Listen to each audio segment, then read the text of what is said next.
You can support this show at patreon.com/ASA podcasting. What a bunch of chuckleheads. The wasteland is a post-apocalyptic mess as the sole survivor wanders out, about to leave the rest. This meeting is being recorded. Explosions sending out the gamma rays from deep within the core, frozen atomic waves.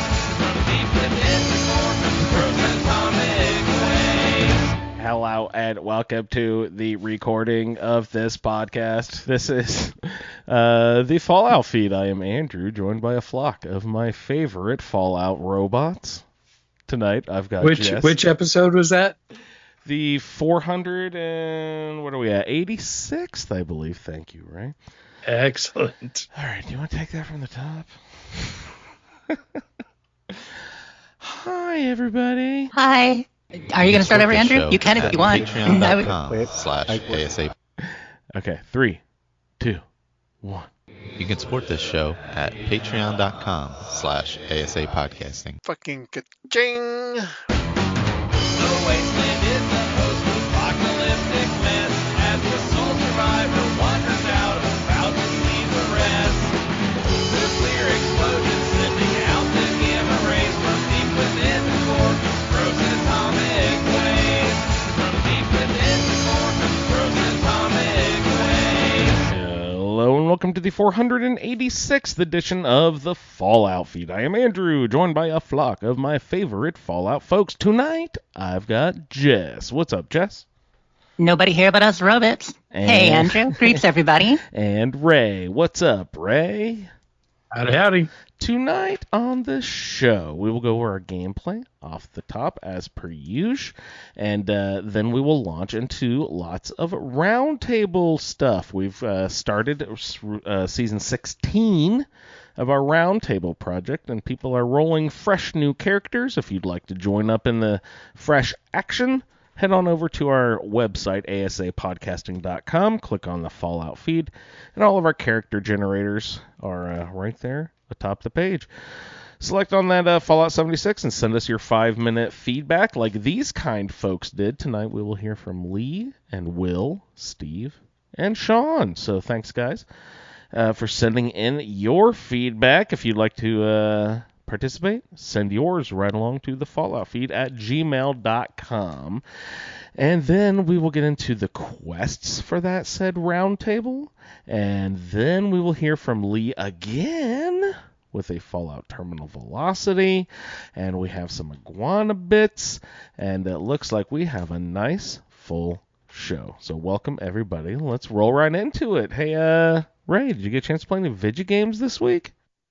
I have played video games this week. It was a bit of a scramble early in the week. I had to make sure I had all of my obligations satisfied before Wednesday at 11 a.m. Ducks in a row. And so, got all those little duckies lined up and downloaded Stalker 2. 4? Stalker 4, right? 2. No, it's just 2. The other 3 were Stalker 1. Well, I'll never get tired of driving this fucking joke into the ground. This is great. All right, so have you encountered weird monsters and zombies and stuff yet? Or weird bugs? Weird bugs? Or the game, has the game functioning? So I always go on media blackout anytime a new game comes out. Did the same thing for Starfield. And I loaded up the game, launched it, and after about 5 hours of gameplay, I had my first crash. And 20 hours in now, that's the only crash I've had. I have had a couple of lockups, but nothing too bad. I'm playing on Epic. Wait, this is your first playthrough. And No. Epic video card settings.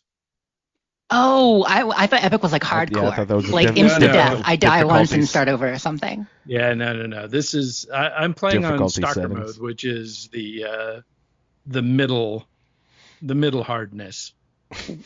Which from all accounts is quite difficult. And I mean, I know you're used to that, but I've heard this one is even more than some people expected. It is tough. So the thing about Stalker is that there's no level up. Really?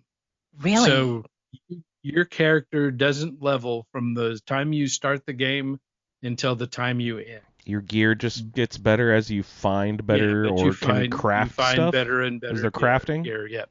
Yeah. Well, you can go Just to finding. a technician, and the technician can Right. Yeah, they do improve your improvements and weapons, stuff. improve Right. your armor, Sell you all that weapon kind of or ammo. Right.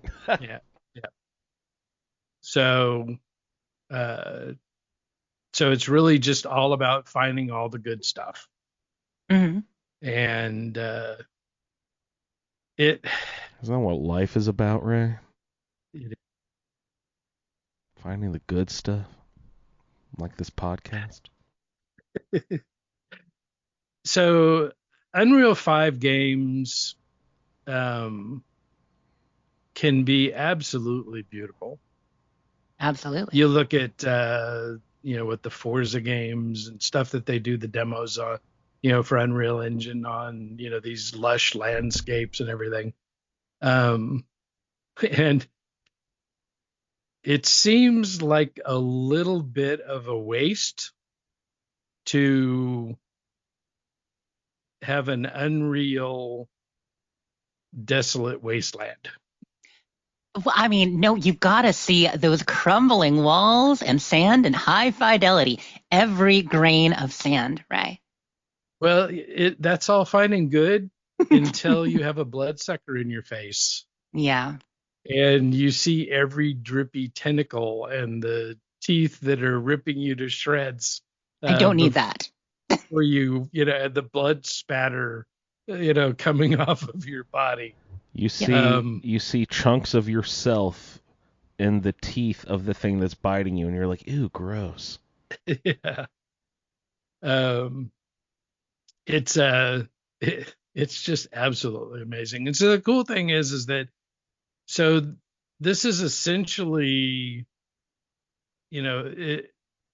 so much of this game is set in the exact same place as the original 3. It's just a few years later. And so you're going to places that you remember going to before.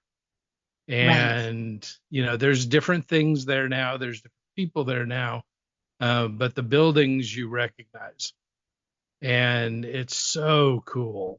I didn't realize that aspect of it. So it's still, the zone is still the zone. You're still kind of overlapping the same area. So it's kind of like if we're playing Fallout 3 and we're in DC, and then we go back 10 years later, like with the Capital Wasteland Mercenaries thing, and suddenly we see the, GNN building again, like that. Yep. Oh, I didn't realize that aspect of it. I thought it would be a new area. And so, all the rust and the crumbling, structures and the dead trees and the storms are just wild. What's the Pictures you posted of lightning in the group were pretty intense. Yeah. What's the half-life of uranium or plutonium or whatever the waste would have been from Chernobyl? It was 20 or 30 years, I think. People are rehabiting Pripyat now. Yeah, so there's people all over the place. You still have radiation, but the biggest thing is that now you have anomalies. Right. And so you have all this stuff, you'll be walking along and your little beeper will start going off and all of a sudden you're on fire because you got too close to a fire anomaly. Yeah, or, because electricity or, radiation. What? It's just like floating in the air? Fire's they're just these floating in the air. Well, it's these kind of pulsing waves of energy that are just all around. And if you're standing still, you can see them, but if you're walking, you'll miss them. But you've got a little scanner that will alert you if you're getting close to one. But it's plenty of irradiated creatures. So you've got the worst of them are the bloodsuckers. They're like Bigfoot without any hair, but with a giant squid face that can cloak. Cthulhu Squatch. Yeah. And so you don't see them coming, and they are probably between them and getting sucked into gravitational anomalies and getting pulled apart. The two most frequent causes of death. Yes. As opposed to usual. Yeah. Okay. In my 20 hours of gameplay now, I'm at 78 deaths. Explain this black hole portal of death thing here. What is happening there? So if you get too close to a gravitational anomaly, it'll suck you in, and then basically you just explode. Yeah, it's important to remember, Andrew, in the world of Stalker, there was a second nuclear accident right after Chernobyl. So this is a double blast, and the second was even larger. What? So was it another tower? What was the other blast? No. So there's a. Sorry to interrupt. Just keep your thought in mind. So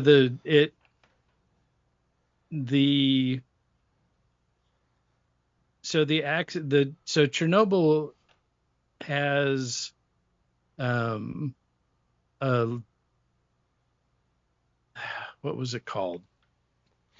So basically the accident itself created this giant anomaly that was called the Wish Granter. And it basically controls the entire zone. It sends out these emissions that you have to get inside a building that has no open doors or windows, or else this emission will kill you if you're caught outside, or even in an inferior building. Mm-hmm. So I didn't know the lore of it. I just knew that there was the second incident that was more extreme and is what caused all the mutations and stuff beyond what we know. Yeah. So that was the Wish Granter, which is a giant anomaly that you shut down in, might be Kala Pripyat. Okay, which Andrew would call the second or third game. That's the third game. That's 1.3. Yeah, it's subsection C of game numero uno. But is it fun? You having a good time? It's so much fun. Is it stressful? Oh yeah. Stressful fun. Now I will say that their soundtrack is not as creepy as the first game. It's very cool, and the scape is just incredible, but you don't have as much of the foreboding music, putting you on edge constantly. Is it made by the same company? Most of the same people still there? A lot of turnover with their direction or anything like that? Is it mainly the same folks working on it? Yeah, it's the same company. It's now. But you said it's in Ukraine, right? So there's a war been going on the last few years. Yeah, so they ended up relocating to Prague to finish the game. Oh, good for them. But a lot of their people are, still in the army. fighting in Ukraine. Yeah, that sucks. But they did a great documentary about the making of it. That talks about all the stuff that they had to do, leading up to it. But see that on Yeah, at YouTube or least- something? yeah, I don't remember. I watched it on from their the game page on Steam has a bunch of links to videos to it. Cool. I believe it is on YouTube as well. But yeah, Andrew, at least one of the game devs was, killed during the action in Ukraine too. Jesus Christ. Yep. Yeah. It has severely affected them, as you can imagine. goddamn. Anyone. Plus, this is just a thought, but working on a very game battle-centric game while under fire has got to be mentally You kind of change your perspective on some things, I would think. kind of make you dread going to work. God. I mean, and not from what they've said, but of course, you got to wonder about that. But so you're saying that it's running pretty well for you, Ray, which is good. Yeah, it's running great. Obviously, you have a more powerful system than average, but I'm glad to hear it because I do know that some of the reviews came out a little bit hesitant to recommend it because prior to the day one patch, there were a lot of bugs and issues, jank, but not Cyberpunk level. Like people were clear to say, not the way Cyberpunk was before it actually released. And then for you, Cyberpunk ran pretty well on a beast of a machine at the time too. Right. Yeah. Right.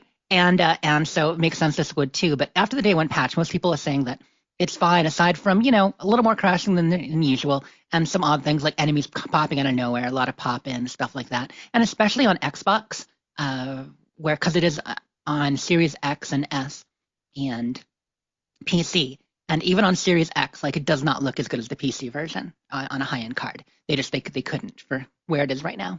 Yeah. Yeah, I mean, it's, I am happy that I'm playing it on a very good machine.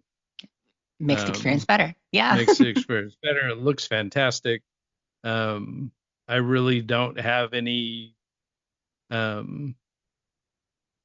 don't really have the one crash I did have was before the patch. So I had come out of the game to post some pictures, and when I went to go back in, it updated. Oh, okay. And so I haven't, besides a couple of freezes, I have not had any issues at all. That's good. I mean, I'm sure they're working on it hard and have been continuing to. And I'm just glad it's running well for you. And are you getting out of it kind of what you expected? Like, absolutely. It lives up to the other games? Yeah, because it's got all the same cool stuff from the original games. And, at this point, I know there's a story and I know I'm doing stuff towards that story. But just staying alive takes up so much of your energy. Yeah. That it's a little bit hard to follow what else is going on. People said a lot of the story initially is kind of like, go find this guy who can help you with something, who then sends you to this guy, who then sends you to this guy. It's a whole lot of crossing large areas and dying to find guys. Yeah, for sure. That's exactly what it's been. Oh, cool. But yeah, there is a rookie mode, which, from what I've seen, is definitely easier than the stalker mode I'm playing, but it's still this is not a game you play if you're die adverse. If you're easily frustrated by dying 4 or 5 times in a row in just a couple of minutes, right. This is not the kind of game you want to play. But if you've played a decent amount of survival mode, Fallout 4 and other such things, or even other survival games like 76, the way it first released, and a few other games where you do die more often, it's just something you're used to. You have to realize it's not an RPG, right? Because from what you're saying, it's not. No. You can improve some skills and weapons, but you don't really level up your character. You don't You don't impact your character. You can change which factions you support. And this game, there's a lot more factions than the original ones. But yeah, it's not an RPG. It's a shooter, and fortunately, it's got a good autosave system. Plus, you can quick save if you need to, or hard save. And it loads pretty quick. After you die. So, Well, it's that's not. good. Yeah. Being able to load quicker is important. You don't want to be locked out of the game too long. Yeah. So I don't know how much more you have on Stalker, but before you go to your next gameplay, I looked something up for Andrew since he asked. Andrew, What's up? radioactive substances and half-life of components or chemicals released during the Chernobyl accident. Okay. Cesium, iodine, strontium. Yeah, no, you're exactly right. Iodine with a half-life of 8 days. 8 days? That's it? It Yeah, that's must the lowest, be though. How do you- super dangerous in the short term then if there was a concern. How do you pronounce cesium again? Is it cesium or? Some people say cesium. I've always heard cesium though, and I've been a chemist for 28 years or whatever. So Yeah, cesium-137 is 30 years. Strontium 90, which, as many people know, an important Yeah, I know that ingredient from that in Nuka-Cola song. Quantum. yeah.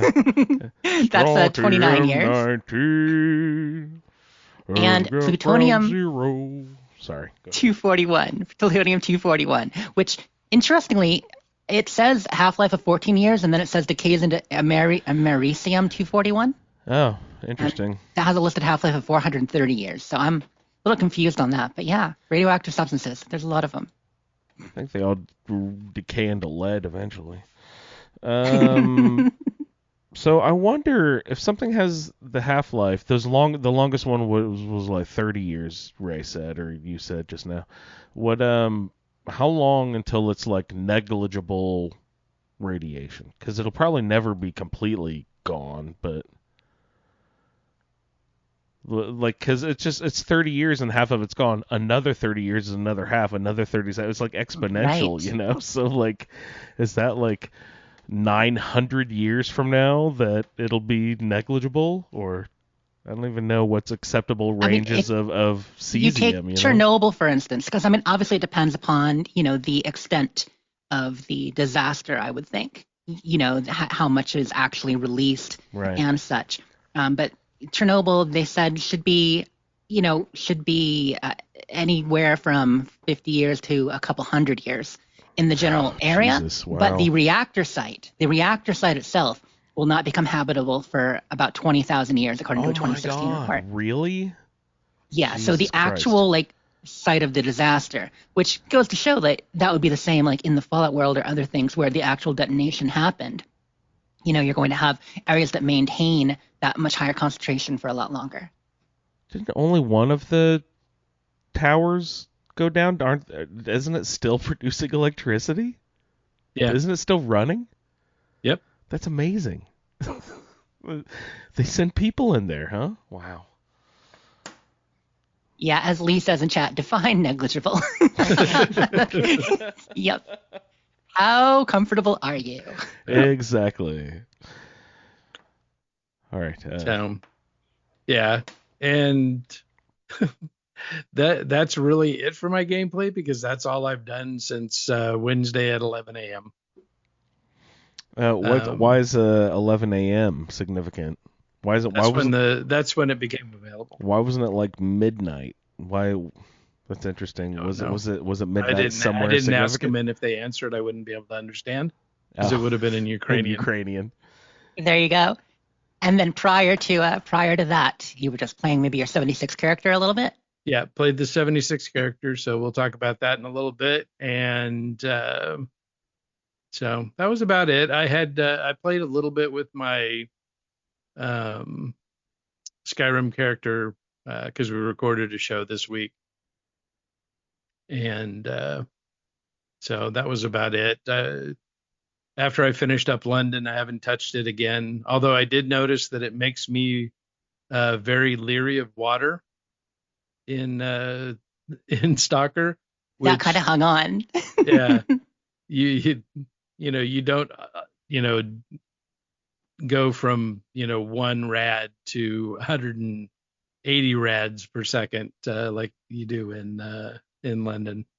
It's a far cry from you being Aqua Boy, like during Fallout 4 a lot of the time. Right. Very different. Yeah. So in this one, you can go in the water and not have to worry about it. The most commonly irradiated areas are metal. Mhm. So if you climb on a vehicle, you're probably going to start hearing your Geiger counter go off. But it's better than the creature that's down on the ground trying to kill you. 100%. Yeah. So and the way that you cure a small amount of radiation is to drink a bottle of vodka. Oh, so it's very That's realistic hilarious. then. Yeah, Yeah. well, no, that's in the miniseries Chernobyl. They have that. They're strapping on pieces of lead onto their groin. They're calling it like the baskets for their egg baskets. and then they would all have a canteen full of vodka to cleanse their body of the radiation. Nothing like a nice vodka iodine martini. At least, I mean, the lead basket might have done some good, but I don't think the vodka to help cleanse the blood was a good idea. No, it worked great. Did it work wonderfully? Yeah. If you've got a low amount of rads, you drink vodka and boom, it's gone. Boom. And Have you ever seen a Russian drink water? Yeah. Hmm. No, I never have. So, yeah. So I imagine there's probably all kinds of negative press out there about it, mostly because that's just the way everything has been lately. A lot of things we like for sure. Yeah. I wanted to ask you about that, Ray. You said media blackout. What does that mean? Do you just don't go on the internet, or you specifically don't search for this game reviews? Yeah, I just don't. I mean, they're, they pop up in my, YouTube suggestions because some of the people that I've watched YouTube videos for before have Are made commenting. videos about it. Okay. For sure. But I don't watch them. So I know that there are people that have, negative attitudes in their comment, or in their, video descriptions, but, We don't need that energy here. We don't need that energy. And I mean, a lot of times media blackout is just about spoilers too. You want to go into a game not knowing anything, not knowing what you're in for, not especially a lot of times companies will put the whole, first hour or two out there in a way for people to see, and you kind of want to experience it new for the first time. I believe you were a bit like that with 76. Like, obviously, I'm the opposite. Being a bit of a news junkie and a media junkie, I will go in. I like to know all the stuff about the game before I jump in, but I don't want big plot spoilers. Like, that's my line, and we all have different lines. I will say I'm not on a media blackout about Dragon Age, but speaking of the negative stuff, Dragon Age has been the attack game Jess loves du jour recently. What do you mean attack? Well, people I mean, are hammering on it. Yeah, it's mostly foolish. I mean, the reviews came in relatively good. It's a classic, like a Starfield situation or a 76 situation, except it actually runs incredibly well, better than both of those. In this case, it's more of a just a dislike of certain choices that were made in the game. Overall, it's reviewed quite well, like most legitimate sites, and it's coming in with mid-80s, like a Starfield ended up, or other games. But because some people aren't happy with some of the content, some of the subject material, it's a little bit too twee or too, some people will say woke, which, is just generally silliness in my opinion, but, that's my opinion. We don't need to get into that. But that is why people are attacking it in general.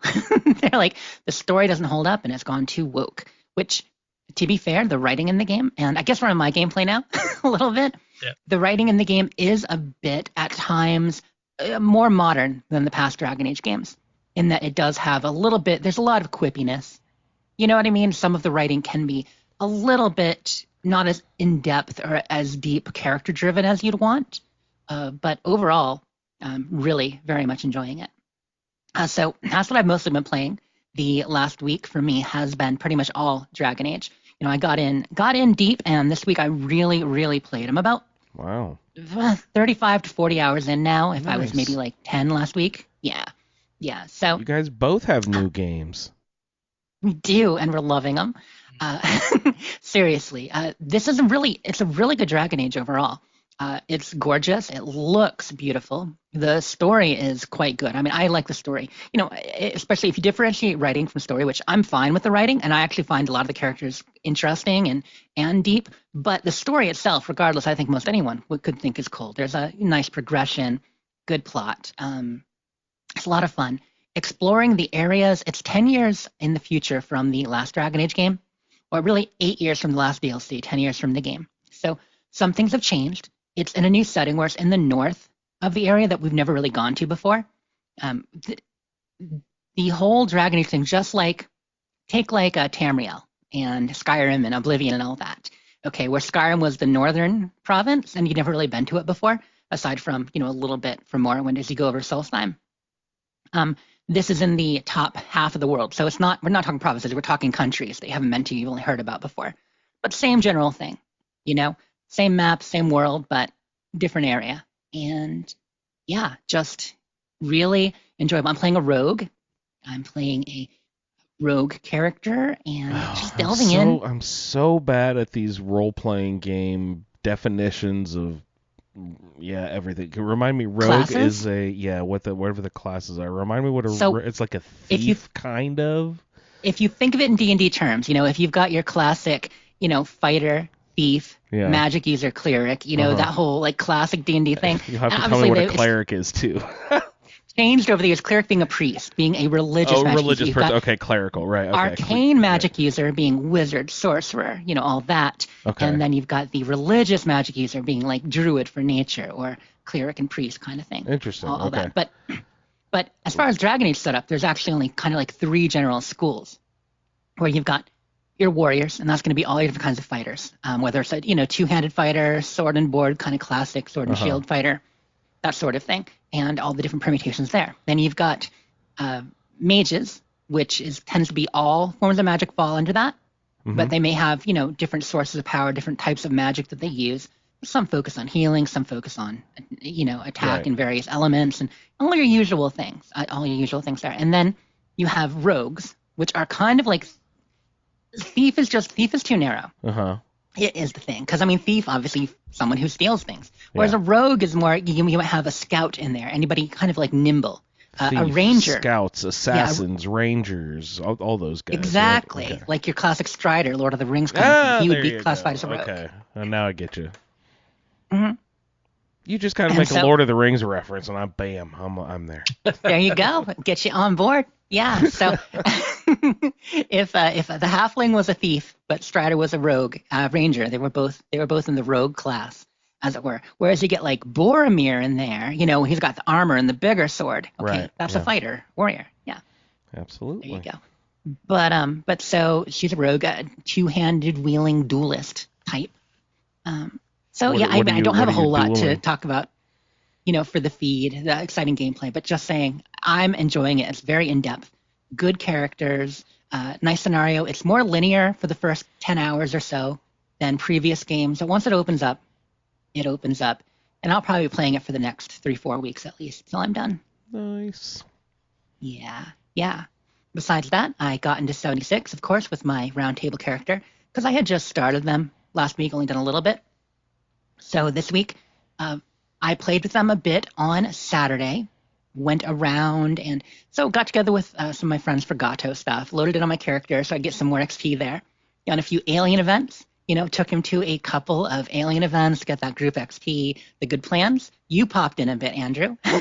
So saw you Saturday.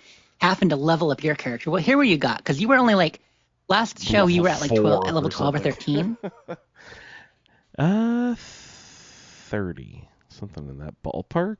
26, 27, and the high 20s or 30s, somewhere in there. Yeah, but you are now, right. So, Yeah, I mean, yeah. that's a lot of leveling you did this week. So we'll hear about your gameplay in a little bit. But when you joined us on Saturday, you were like level 13, 14, maybe 15 while we were together. Like I saw you going up a little bit in that time, running around. Now, how do you recognize people? I mean, I know we have our typical outfits, but if people switch outfits up for the holiday season, they don't have names above their heads anymore, right? With the current bug slash feature, which I mean, I think it's an error. I don't think it was intentional. Like some people, they haven't made a statement that they were planning on keeping it, but they haven't also come out and said that it's a bug. It's just kind of a known issue now since the last update. So did you see that my name was there? Like, how did you know it was me? Was I wearing a different outfit? So when you join something? a team, you still see people's name and all that. Okay, all right. So you still see info on a team. You can also see their name if you open the map. So as long as you have names on, you open the map, you see people's, names and groups, and you fast travel You to just them. don't all the see usual. them when you're standing in front of them. Okay. Right, when you're just looking at them. But I mean, if you go and you actually get up to them and you look at them and you see their health, I think you can see their information too, right? You can see their name then? Probably. I don't know. Yeah, you can. Yeah, if you're looking at their health bar and stuff. So, but the name isn't always above their head or the usual way that you'd see them. Gotcha. So did that Saturday, got some leveling in, and then played again yesterday to get a lot of my, get my quests done for the Roundtable and just live in the character a bit more. I am really enjoying him. He is now level 25. Besides the quests, I did a few events. It's kind of fun. So I like, as usual, playing a Roundtable character. Like, it's fun to play with friends, but I really do like to play solo or, without initially on a team people I know, just figuring things out with how the character would act, what situation can they get into, and less coordinated. So, for instance, someone called the imposter sheep squatch. And I'm like, okay, because I was there working on my armor, adding mods to it and building it up. And I'm like, oh, really? A new threat's terrorizing Appalachia. Let's go. So, yeah, doing an imposter sheep squatch at level 22, 23, not recommended, but it was a lot of fun. I got that done, and I got the imposter sheep squatch outfit. So, always important. You got to be classy. You got to look good. It was just a fun way to kind of jump in. Also, because aliens are going on right now, when free range pops up, for instance, speaking of sheep squatches, so I did a free range. And free range, for those who don't know, I'm sure everyone listening does, but that's the one where you have to escort a couple of Brahmin. They've escaped. You have to kind of shake your stick at them and guard them as you march them back to where they belong in the farm, get attacked on the way, and then it ends with a sheep squatch battle, which, again, my character would not have been leveled up enough for, but luckily I had 2 or 3 other people joining for that. And during the alien events, we talk about how aliens show up. Aliens are attacking the Brahmin on the way, which is just the best. The whole alien and cows meme, it's great. Like, I love that they changed some of the events to feature aliens heavily while this is going on. Like that scene in Mars Attacks. Exactly. But yeah, so I got some good events, got some good weapons, and then our Roundtable quests. That's pretty much it for my gameplay. I could talk a lot of specific on Dragon Age, but I just figured that would just bore people. So yeah, I'll I'll talk about it all day.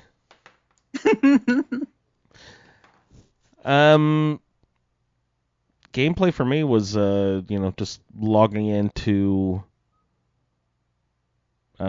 castles to get the free thing every day. I might have missed a day or two, but I didn't invest a lot of time in castles. I finally got to the point where I unlocked the ability to do wool items, so I'm just sort of like making wool clothings, which is the next level up from the basic level, and you can just boost everything there. So I didn't invest a lot of time there, just sort of tapped everything once around, watched the free video, get the free the free pack, whatever, and log out and go play 76. So I played 76 just a ton. I was just playing that all the time, and the quests, we'll get into those just in a minute, but other than the quest, it was just me Like you said, Leveling, grinding. Were you playing? Were you focusing on the quests, or were you focusing on doing events and stuff to get levels? I did the main quest until some point, and then I started spamming public events because I wanted legendary items to start like scrapping those to build up like modules and stuff, so I could start spending when I get to level 50, so I can start spending legendary weapons, etc. But I couldn't tell if it was because of the server I was on or whatever. But is there a lower limit to when you can join public events? No. Because I swear I would check the menu all the time, but until I got to level 10, and then I started seeing them in my menu. But we talked about that a little bit last week, and maybe they did make a change there as far as being able to see them to fast travel to. But I couldn't tell if it was the server I was on. You know what I mean? Yeah, I don't remember ever seeing that in a note. Maybe somebody in chat can help us out there. I should have switched servers to check. I should have switched servers. That would have been a good way to check, but I didn't do that. I just burned through level 10, and then all of a sudden, boom, there they were. So. Yeah, and for this character, I did the level 20 start for Mr. Hard Knock Home, so I didn't have to deal with that, And last time I leveled a character was on PlayStation, and that was over the last year. So how did that go for you? Did they give you like 20 levels worth of card packs and that sort of thing? Or yeah, you get your 5 card packs right to start, or 6, however many it is, and you get the basic allocation of ones you've already opened and your special allocation, and we can change it at 25, which I just hit 25, so now I'm changing it to match my roll, or at least partway to my roll, because I'm not there yet. Yeah, I did that too when I hit level, because I accidentally put too much into agility. I was like, oh crap. Oh wait, so when I you can say change main that. quest, did you do the wayward quests at all, or did you just do responders, fire breathers? None of that. I did what was it, to the wayward, where you go out and you'd get, it's not Pam, but the head of the robot, the Assaultron head, not Pam, but you know who I'm talking about. Polly, right, there you go. And it starts with a P, same thing. I love the comments, like one of the sassy retorts was like, hey, your body is a ceramic jug, so shut the fuck up, or something like that. I was like, that's hilarious. That is pretty good. But so I did all that, and for some reason I was remembering that the reward and that the pistol reward was an automatic pistol for some reason. Yeah. You had just done that. You had done that last week. You talked about it a little bit. And there is a set thing that you get. And I think we found that if you had chosen the energy weapon, you would have got a laser gun. Yeah. But you chose pistol and you got a 44, if I remember correctly. Right. So I guess that was last week that I did all that. But yeah, no, I've just been running through the wayward stuff up until, you get back to the wayward, and there's a scorched upstairs, some guy, Harvey, or Will, I don't remember what his name was, but they had a scorched upstairs crane. There you go. I did the whole thing where you build the sign at your property and all that. Yep. With the West Virginia Lumber Co. How was that whole thing? Years since I'd done that. You know what I mean? It was a long ass time. Wasn't in the original game. It came out a year and a half after release for Wastelanders, and so you've only done it once or twice probably before. Right. And then back then. Yeah, but that was fun. Did all that stuff, and then I did our quests. We'll get into, but yeah, it was just mainly hopping to public events when that became a thing. I did the alien event lots of times, failed it a few times, which was interesting. I guess not enough people were showing up, and I was like level 18, like, hi guys, I'm here, I got my weapons, let's go get them, woohoo! And people are like, helping you, your little pop gun. Yeah. The level 1200 guys looking at me like, oh, okay, very cute, buddy. Thank you for showing up. You just, yes, you look nice. I felt like that at the Imposter Sheep Squad so hard. Like, I did not belong there, and I had a great time. Like, we'll get them, you guys. Come on, I got my slingshot. We'll show them who's boss. Like Scrappy Doo. Exactly. So, no, yeah, it was just lots of hopping around. Trying to unlock strategic spots. getting my hemlock holes unlocked, and I've been taking a dip in that irradiated pond right next to it to try to get some mutations. I got marsupial already, which is nice. So hoping I don't have sweet. to. So I'm hoping I don't have to like walk through a rat arch or anything at any point too soon until I can figure out how to lock that down. You get that starch genes. Won't be too long, right? Level 31, 32. I don't know when it's available. Yeah. That's what I used what rads for. Will that stick instead of dipping and getting them, I've been buying serums. The serums. Nice. What are you, Mr. Moneybags? How the fuck can you afford mutation serums already?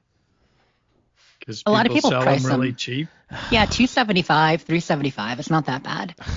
I'm lucky to rub 2 shekels together at this point. Is shekel even a money? Doing is events? Shekel a monetary unit? Is that a thing? Sort of, yeah.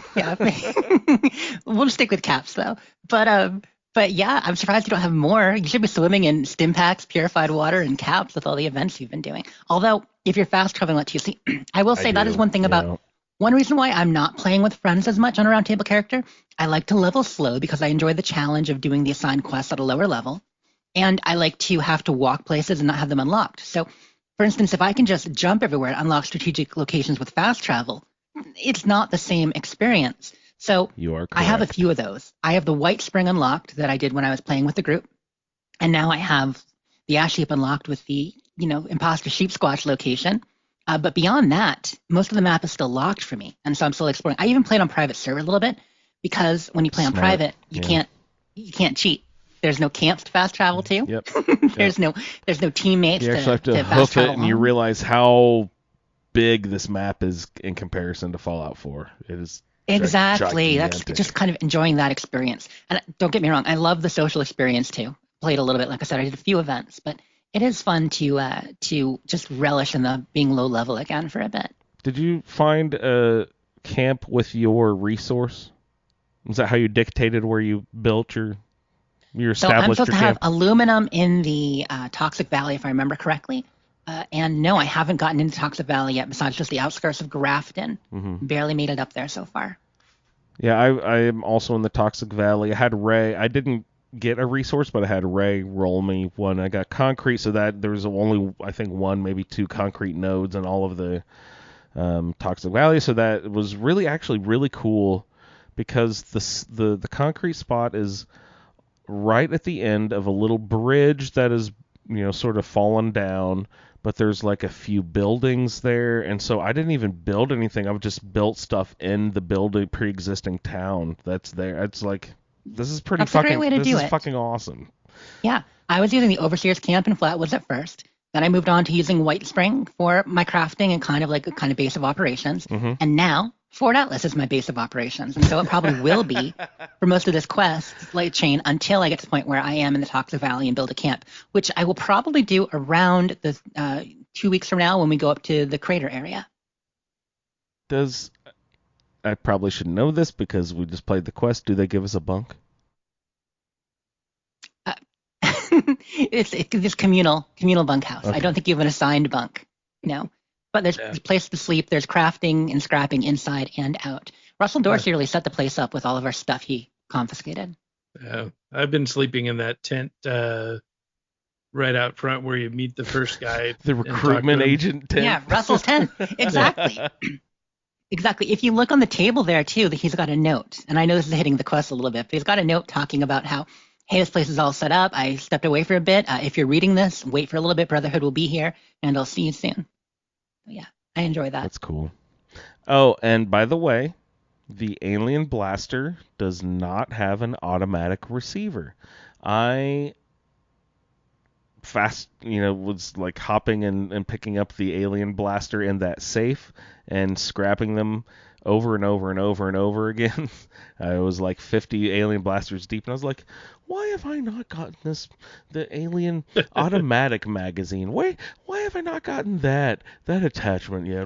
Where is the automatic? And I had to Google. I was like, oh shit, it's not. ROUSs. There's I don't believe there's they no exist. goddamn fucking automatic attachment for the Alien Blaster, and I was like, I could have sworn it must have been some other energy weapon that was automatic. One of the other ones. Yeah, that would make sense. Can the cryolator be shortened into a pistol? I don't believe there's a cryo pistol. No. That's too Not bad. off the top of my head, I would say So no. what are the ones that you can switch from rifle to pistol? Like that's just a laser rifle to laser pistol. Is that the only one you can change the Maybe the plasma. stock on? Plasma. Yeah, maybe laser, plasma, definitely some of the pipe guns, but for energy, I don't know of too many. Okay. But it's not like you can change the assault rifle or hunting rifle or combat rifle or any of those fun things. All right. Well, yeah, my gameplay was pretty much just hopping around trying to level up, get new, legendary modules, etc. So Preparing for checking- level 50. Pistol rifle combos. Let me see. I'm looking at a list of weapons right here. So yeah, the Enclave plasma, the pipe revolver, the laser gun and ultrasight laser, and then yeah, just Piper bolt action. That's pretty much it. That can That's switch. it. Okay. Yep. All right. So what do you guys want to do? We got some quests we can get into, and we've got I set it feedback, up because we have a lot of etc. character intros coming in. Yeah. So I thought it would be good to finish our gameplay and get into character intros, let people hear other voices for a little bit, Sounds then good. get into our quests. Speaking of other voices, though, can I get a quick shout out, Yeah. What's up, Andrew? Mm-hmm. I might have hit scorecation this week too. I forgot that part. You personally yourself got a scorecation already?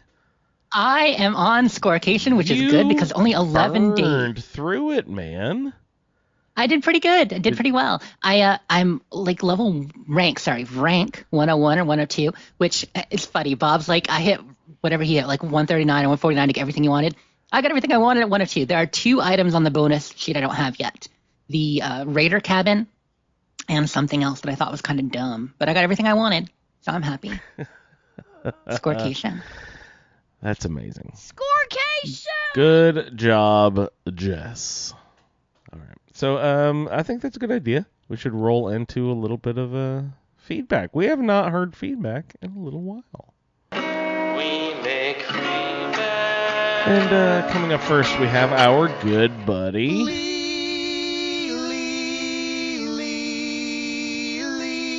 Episode 1, The Betrayal.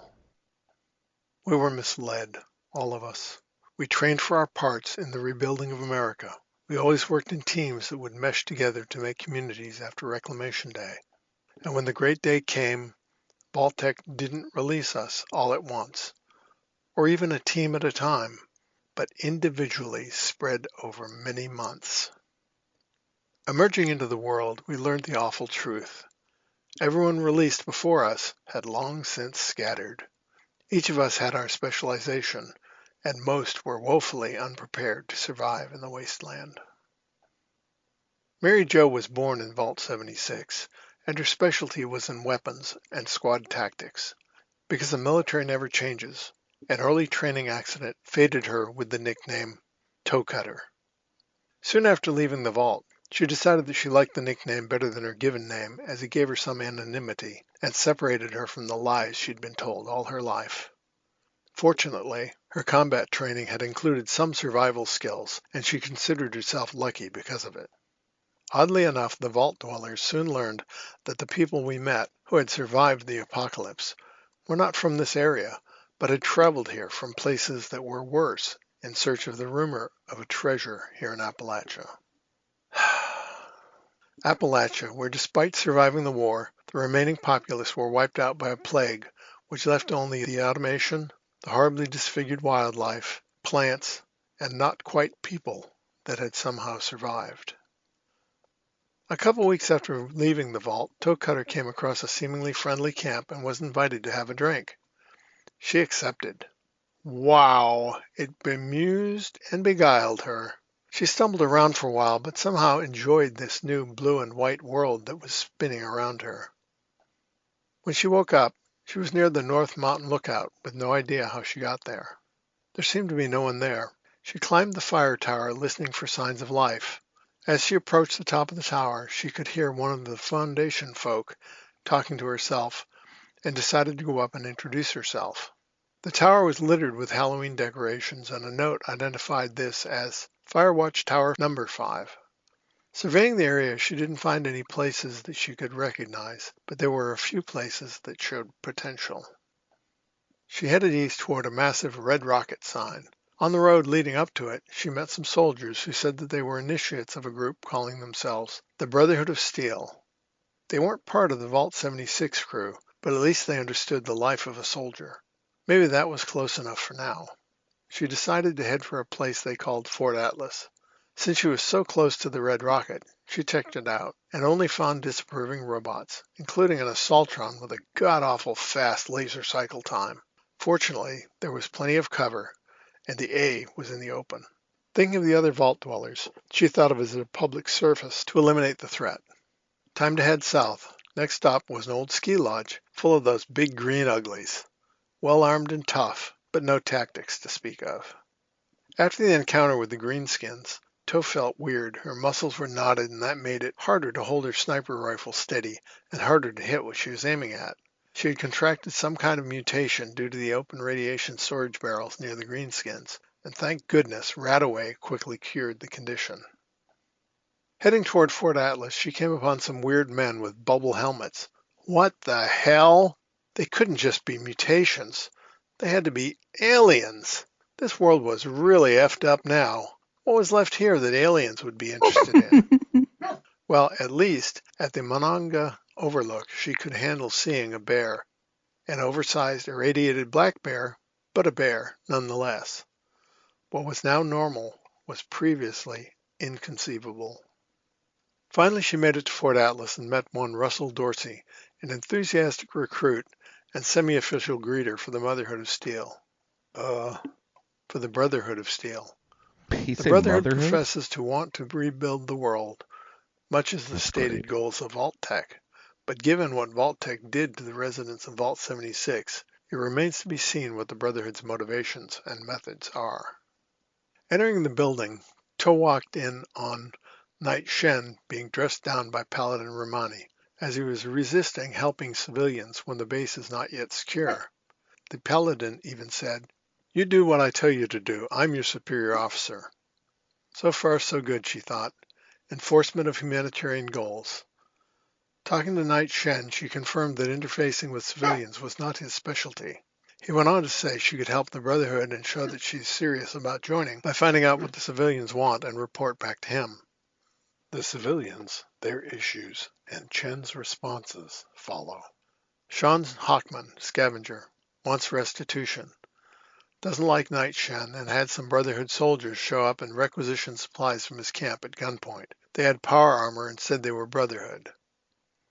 Chen, not our problem. Can't help everyone. Disappointed that someone is using our name in vain. Tally Lane, wants guns. Likely a raider. Chen, no, we're not arms dealers. Art Knapp, farmer, resents treatment by the Brotherhood in days gone by. Wants to trade them food and get protection. Chen, we're not mercenaries. Dr. Edgar Blackburn, scientist. He wants to see about making use of their advanced technology. He is studying diseases of the wasteland. He saw opportunity here because he's not social enough to work with Foundation, despite the fact that they're generally cleaner than the raiders at Crater. Chen, not a charity unless he intends to turn over his research to the Brotherhood. He might be of interest to Scribe Valdez. Surprisingly, Knight Shen praised Toe's thoroughness in the task assigned and granted access to the inner part of the base so that she could find Scribe Valdez and pass on the information about Doc Blackburn. Scribe Valdez said that, as a potential initiate, Toe could help on a little mission to investigate the lower levels of the building. Valdez would rather not do it alone, as it hasn't been cleared out of vermin yet, and she was only issued a pistol. As a scribe, Valdez is looking forward to doing real research for new technology instead of just endless equipment repair. Can Toe find a home with the Brotherhood? Dig a toe in, toe. Indeed. So did the feedback end there? Are we kind of going to stop here and save the rest for next week with the rest of the feedback? That's what he sent. Oh, that's what he sent. Perfect. So we just got the intro. Okay. So yeah, so we're getting into the actual quests that we're going to talk about in just a little bit. But yeah, Toe sounds like a really cool character. I love the backstory for the nickname and her adventures on the way and encountering what's going on in Appalachia now. Like emerging from the vault during an alien invasion event. Kind of perfect timing. Absolutely. Couldn't imagine a better time. But that's fantastic. And I can't wait. We're going to talk about the quest in just a little bit. And the characters you meet in this second quest here, the intro, very cool stuff. I think, personally. So do we want to get into the do we want to get into the next feedback? I think that is a grand idea. Let's check in with Danger. Danger. It's my middle name. Well, not really. It's Francis. Rodney Francis Fields. But for the last couple of decades, people have called me Danger. Why? Because I'm the guy that gets things done. See, I realized at an early age a proper education wasn't for me. So one day I just got up and walked out of class knowing I was never going back to school. It was never going to be easy money for me. No, if I was going to succeed in life, it was going to be through my charms and my arms. And that's how I ended up in Vault 76.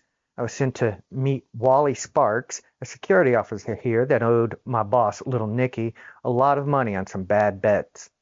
I was trying to collect, and things got a little physical, and other security got involved, and that's when the bombs dropped. In the chaos, they threw me in a cell so they could deal with the influx of people, and, well, they just forgot I was there. So a dumb guy like me ended up stuck in a vault of the best and brightest by accident. As you can imagine, I didn't get much respect. No respect, really. No respect at all. So when there was a reactor leak and some technicians that were sealed in there went feral, they were all, "That sounds dangerous. Send Rodney." Then, when an experiment went wrong and they thought the entire science lab was going to blow, "Send in the Danger guy." And so it went. That's a job for Danger. Get Danger. Leave it to Danger. And so, of course, when the Overseer wanted to sneak someone out of the vault ahead of Reclamation Day to make sure the world outside was really livable before she opened the vault permanently, yeah, send Danger. That was over a year ago. I've been here at the vault by myself since then. See, when I got back to the vault, I told the Overseer, yeah, it's livable.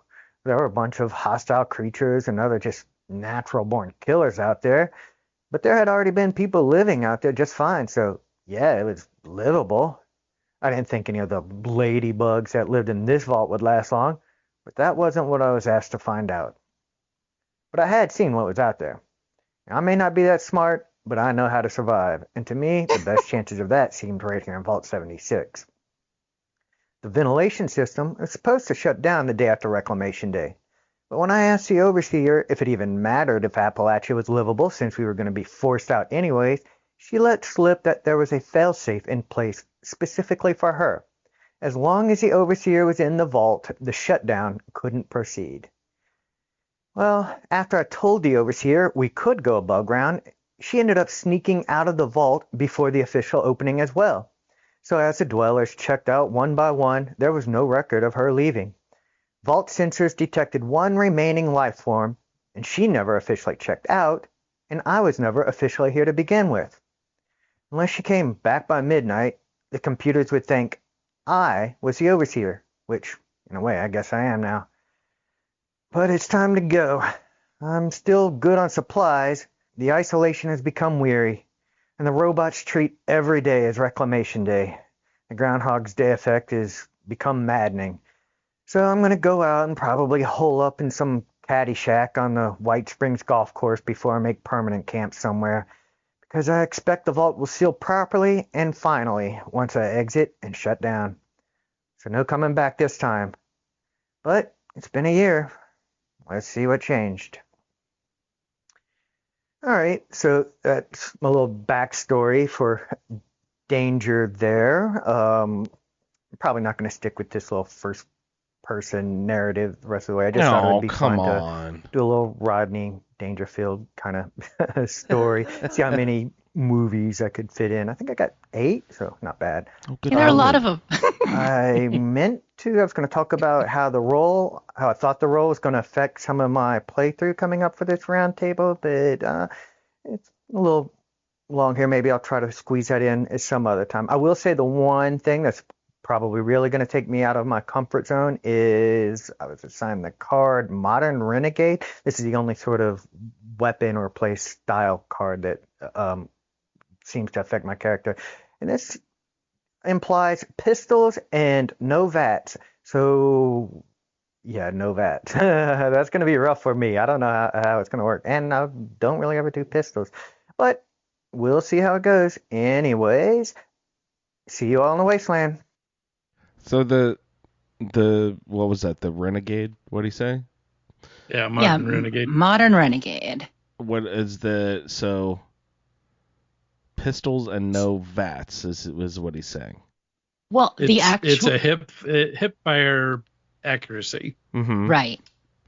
Yep. So I think I'm up to 2 ranks of it, and as long as your reticle's in the general vicinity, you're going to hit them. Nice. So it's almost better than VATs. It's not bad. It's so because hipfire means not using the left trigger to aim if you're on a controller, or I'm not sure how you do it on PC exactly, but yeah. Right, so mouse. It's right. There you go. So it's not aiming. It's not even looking down the barrel. You can't look down the sights. You have to. Right. Looking. Okay, it's just the reticle. Interesting. Looking down the barrel is sighted or aiming. So when it says while aiming, that means you're looking down the barrel, or the reflex sights, the scope, whatever you've got. And hipfire means you're just out there, yeah. But you do have, like Ray saying, the reticle in the middle there. So that's interesting. I grabbed a card in Perception. Is that the modern? It might be the modern. It's not the Modern Renegade. I don't know. Increased accuracy when like down sights. Yeah, it might be that. It might be that same card. But I totally pulled it just because when I don't have 15 agility, which I usually like for VATs, I only have agility of 7. So my VATs is only about half of what I usually like. And I pop off like 3 shots in VATs, which with a pistol I was used to like 7, and even if you get the appropriate armor on, you can get like 12 shots sometimes of like certain pistols.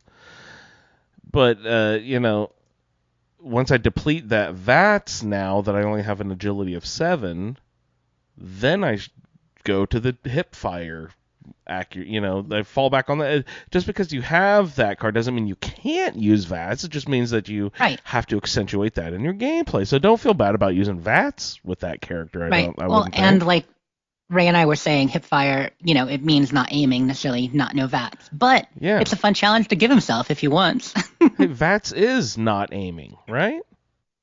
No, it is aiming. No, it's not. It's using the Vault-Tec aiming technology. It's assisted targeting. It's targeted, not aiming. You are not aiming. The Pip-Boy is aiming, right? You're not doing shit. It's doing it all for you. You're pulling the trigger, I guess.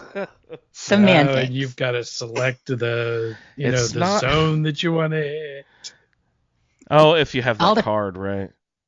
It all depends what the definition of is, Andrew. If you're going to parse it like that. Is. But I like the with the name Danger, going the Rodney Dangerfield approach for the character backstory too. The Caddyshack.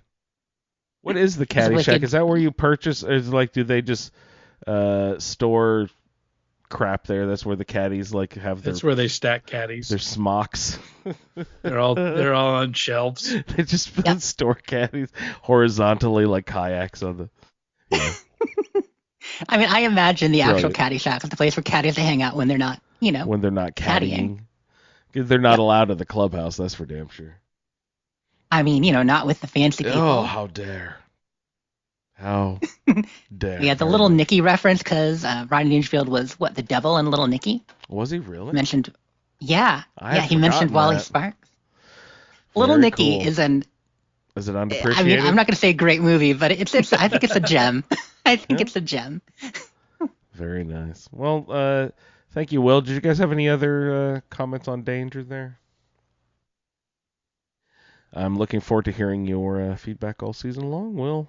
As much appreciated. Oh, and Will also submitted a Fallout Terminal Velocity, which we will get into probably next week, if not the week after. So thank you for that, Will. We'll be checking in with our good buddy Lee, Fallout Terminal Velocity, here in just a little bit, too. But let's check in with our good buddy Steve, see how Wilson is developing. Kia ora. Kia ora, everyone. This is Steve from New Zealand with my feedback for Wilson. I got her created and ran her out into the wild. She's currently around level 13, I think. So it's going a little slow. I'm taking my time with it. Having a look here at my pardon me, special here. I've got a strength of 9, so that's great. Pardon me, I'm outside, so there's a lot of birds here. Pardon me, I live in a tropical paradise. Has 2 damage resist. Okay, that's cool. And strength of 9, that gives me a good one. Let's see. Perception 7, and my card is Night Eyes, which I can't get until level 50. Gain night vision while sneaking between 6 p.m. and 6 a.m. Well, maybe that'll be helpful. But I do have sneak, so that's cool, with an agility of 10. So I can take sneak. I don't normally sneak, so maybe that's where I should focus my attention on to play a play style that I don't normally play. Yeah. Endurance 10 with homebody. Gain regeneration while in your camp. Okay. I might just take the first level on that one. Charisma, spiritual healer, regenerate health for 5 seconds after reviving another player. Well, how often do we revive other players? Not that often. I don't see people down that much. Intelligence 1. So with Wrecking Ball, doing damage to workshopped objects. So basically anything in intelligence is not mine. And just to make sure that I'm playing along, since that's my 1 level skill, I'm going to not take that in a legendary perk to try and bolster that. So I'm gonna go no intelligence. I don't like playing her as like a dumb person though. So it's the intelligence just doesn't lead towards mechanics and things like that as far as my motivation for playing. But it is a bummer because I heard you guys talking about using energy weapons and energy pistols, and I was thinking, oh yeah, it'd be really fun to make her with the aliens going on. That was just in my head. I was like, oh, that'd be cool to get her an alien blaster, and like that could be her weapon. But that's not going to happen with intelligence of 1. And luck of 15. That's cool. I like the luck tree. With mysterious stranger. Mysterious stranger. I like mysterious stranger in Fallout 4. Mysterious BIG. But I'm not so sure I use mysterious stranger in Fallout 76. So those are my that's my build. That should be interesting. That doesn't give me a particular weapon or any direction. I guess sneak, yeah. But I do have a decent strength, so I could go melee too. Yeah. The camp is my camp zone is in the Savage Divide. As far as camps go, I just am made like little small camps. Nothing big. Although I do have a few already. I jumped over to the Savage Divide and made one by the train station there, kind of in the middle, so that it when in the future when I want to do some of those other events or something over there, I can use that to jump over. But anyways, I'm having fun. I'm, like I said, only level 11 because I've been playing and trying to get through, just seeing what I can get through on the scoreboard with my other character right now. So getting used back into playing Fallout 76. And so doing a little bit here and there. It's good. I've gotten up to level 50 on the scoreboard already in 2 weeks without even really trying, except for Nice. taking care of things every day, but scoreboard. not going for XP boost. Running through West Tech to try and get XP to keep going and going and going. I'm just really doing the dailies and weeklies. So that's what's going on. I haven't gotten to where I can. Sorry, that's a sheep banging its head. So I can't give feedback on the quest this week, but that's my breakdown on my character. All right. Love you, everybody, and I'll talk to you soon. Bye. Oh, thanks, Steve. Night Eyes plus Sneak equals what weapon? So we're getting him a sneaker. I assumed that's sneaky sniper type thing. It seemed like he was wanting pistols, but energy weapons, but intelligence is not an option, so energy weapons is pretty much out. What are you guys thinking? I mean, Night Eyes is what? You get night vision while sneaking at night, Yeah, right? I don't know. Is that effective? I don't even think 76 is dark enough to make it useful anymore. It used to be a lot darker. It's a little darker now after the recent update. Nights are a little darker again, but yeah. It was seriously like dusk. The way that they help you see better at night is actually they worse for some of us. Vaseline in your eyeballs. Mm-hmm. Wait, what? Because everything gets blurry when you use Night Eyes. Yeah, I don't love the effect. It makes it more stark, but you kind of get like this, not black and white vision, but like green and whitish vision or whatever color you have as your highlight, I think. I never use it because of that. But it's like if it's very dark, it'll brighten it up, but it also washes everything out, and then the edges are all blurry. Is it different than the Khajiit night vision in Skyrim? Like, I assumed that it would have been the same effect. Significantly worse. Weird. Interesting. Have you not done it in, using the night vision scope or stuff in... Oh, I never use Fallout scopes. 4? I don't even put scopes on guns, usually. Well, in Fallout 4, with the ability to toggle it on, isn't there a perk where you can toggle it on, right? I tend to avoid night vision, too, because I don't like the effect. Interesting. Yeah, okay. No, it's either there or it's not. Yeah, and so one of the things. So when is the December update?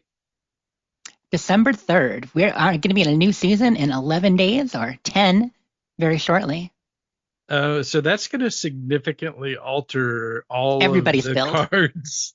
Oh that have my been assigned. gosh, yeah, I have that in the iguana bits because we talked about it a little bit, but there's going to be a lot of benefit. We can use more cards, but the way they're changing some of them, there could be negative impressions, and yeah, I think we're going to have to sort it out once we get there for sure. Yeah, because it's going to suck to be somebody with low endurance because everything is moving to endurance. Yeah, I mean, it's mostly not essential things, but they're definitely moving a bit to endurance for sure. But you can get a full effect card for one perk on a lot of them, like things that would have taken 3 stars now only take 1. But yeah. And they're actually moving categories of some things from whatever to endurance? Yeah. Yes. Did they Just finally a few, realize that absolutely every single card in endurance blows ass? Did they finally realize this? They probably did not, but they probably saw that they weren't being used often. I have an endurance of 10, and I've been every level up, I open it up and just see and look at all the cards available, and I'm like, those are all passive aggressive. They're like all passive bullshit cards. I just that won't help me. I don't need that. That won't help me. I don't need that. Isn't high endurance one of the necessities for bloodied builds? I think it's a deodorant No, it company. helps. It helps for sure, but it's not a wicked necessity. Because Ironclad, gives you DR and energy resistance, but it's not huge. But you do, you get the boost there. You get the boost from Ironclad. What I like in there, I like Rejuvenated. That's a good endurance card. I would highly, highly recommend using that one. But yeah, everything else is kind of less disease chance, drink more water, eat less food, drink more, Yay, cannibal. I take less radiation from eating food. Yeehaw. Fireproof is essential, though. Fireproof at highest level. That is an essential card. Less fire damage, I assume? Yeah, and explosive. You get less damage from explosives. Oh, that actually So- is nice. Yeah, huge. Exploding Especially cars, right? if you use explosive weapons yourself and you're constantly damaging yourself, it helps. Yes. Aqua Oh. Boy, Aqua Girl. Not important in 76, but it's there. So once that happens, I'll also I'll get the Bloodsucker perk because now that's going to have a buff to Cannibal. Oh, wow. Yeah, because Cannibal is an endurance perk. That's important. What is Bloodsucker currently under? Charisma? Or is there even a Bloodsucker? Yeah, it's where you get more healing from blood packs. Yep. Oh, And- it and is. It's how's Charisma. that? Yep. How's that Just looked connected it to up. Cannibal? The new card will be. Oh, the new mean- car. Okay, I see. Yeah. Also, how is it connected to Cannibal? I mean, Bloodsucker. Andrew, hello. I'm basically I blood. mean, the name, yes. I was just wondering if they actually worked in tandem well. I think it goes well, right, with the new perk stuff. But I think with the whole family aspect too, the way that in Fallout 3 the family moved from being full cannibals to kind of being vampires and living off of blood. Like, Oh, right. I remember that quest. I feel like there's a connection there. I just looked up Bloodsucker. Is So that Arathu ranks- or whatever? Air yeah, food, that's Nice. yep, and Moresty Station. So went from 3 ranks to 1, moved from charisma to endurance, and but you get the full rank 3 effect, and the healing bonus is now 200% healing from blood packs, and benefits apply to cannibals. So it must be 200% healing and regeneration from eating people. So, Yep. is there some way that we can prepare for this transition, or I can send you the list of changes if you like, Andrew.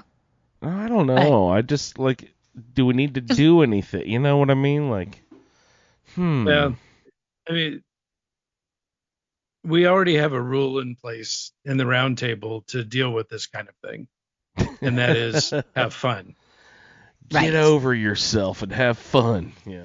So if these changes screw up somebody's build, just do what you got to do to have fun. That's a good way to look at it. Yeah, and honestly, I don't think there's going to be a whole lot of prep necessary anyway. Okay. Things are getting simplified and moved, and some things will be less effective, some things will be more effective, but they're not huge changes, except for, min-max peak meta builds. Like if you've got your perfect bloodied build dialed in, this is going to affect you a little bit, or you're perfect of a few things. But for most of us, it's not going to be that major. But you can just go pop open that the special card thing, change your special loadout, and then give yourself the cards you need. Right? I mean, if they switch cards that you're necessary, then you can still You can still just alter your special count to fit the cards that you need, unless you happen to have all these cards that change and so happen to land, and now you're over 15 points for endurance. Right. You know what I mean? That'd be the only drawback of that, right? Otherwise you And can that's just not likely change to happen. Otherwise you can just get more points in endurance, right?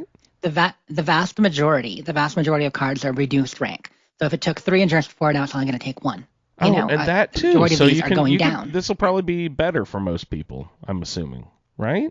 Yeah, just some of the perks will probably be less effective, but I think overall better. Easier to use, more perks, but less effective in some cases. Okay.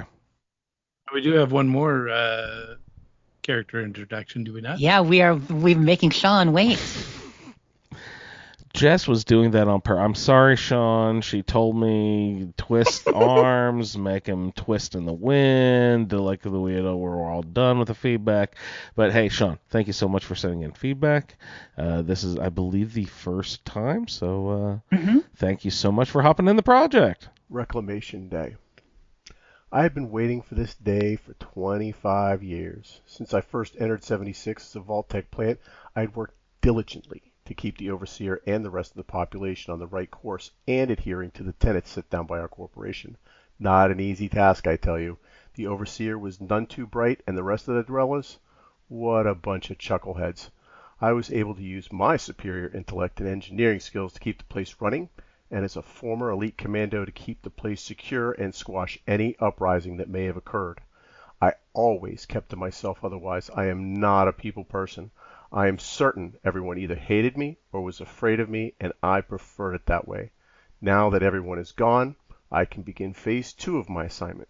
Step into the new Appalachia, make contact with any government or factions in the area, and infiltrate. I also need to determine how to contact my superiors. That will be the most difficult thing, but I will prevail. My name is Isaiah Pollux, and this is a chronicle of my experiences in Appalachia. Day 1. I was surprised to find that the overseer left the dwellers with modest supplies. That was not the game plan. The experiment, as I understood it, was to send them out with nothing and let the chips fall where they may.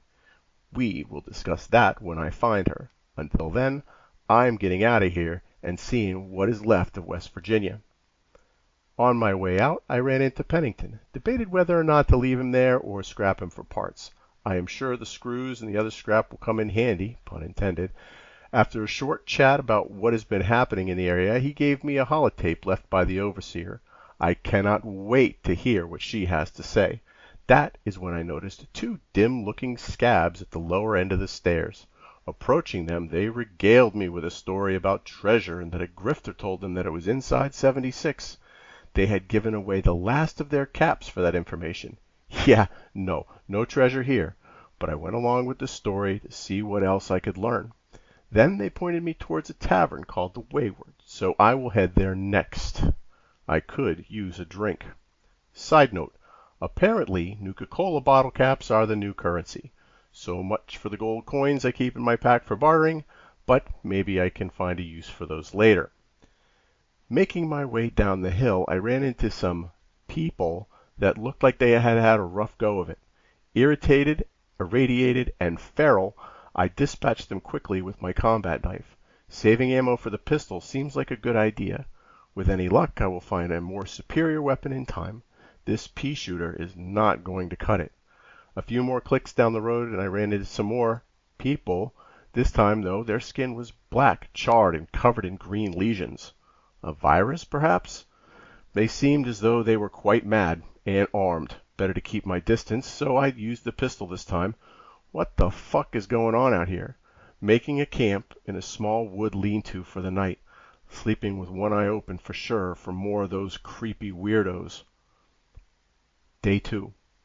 Woke this morning to gunshots coming from down the road.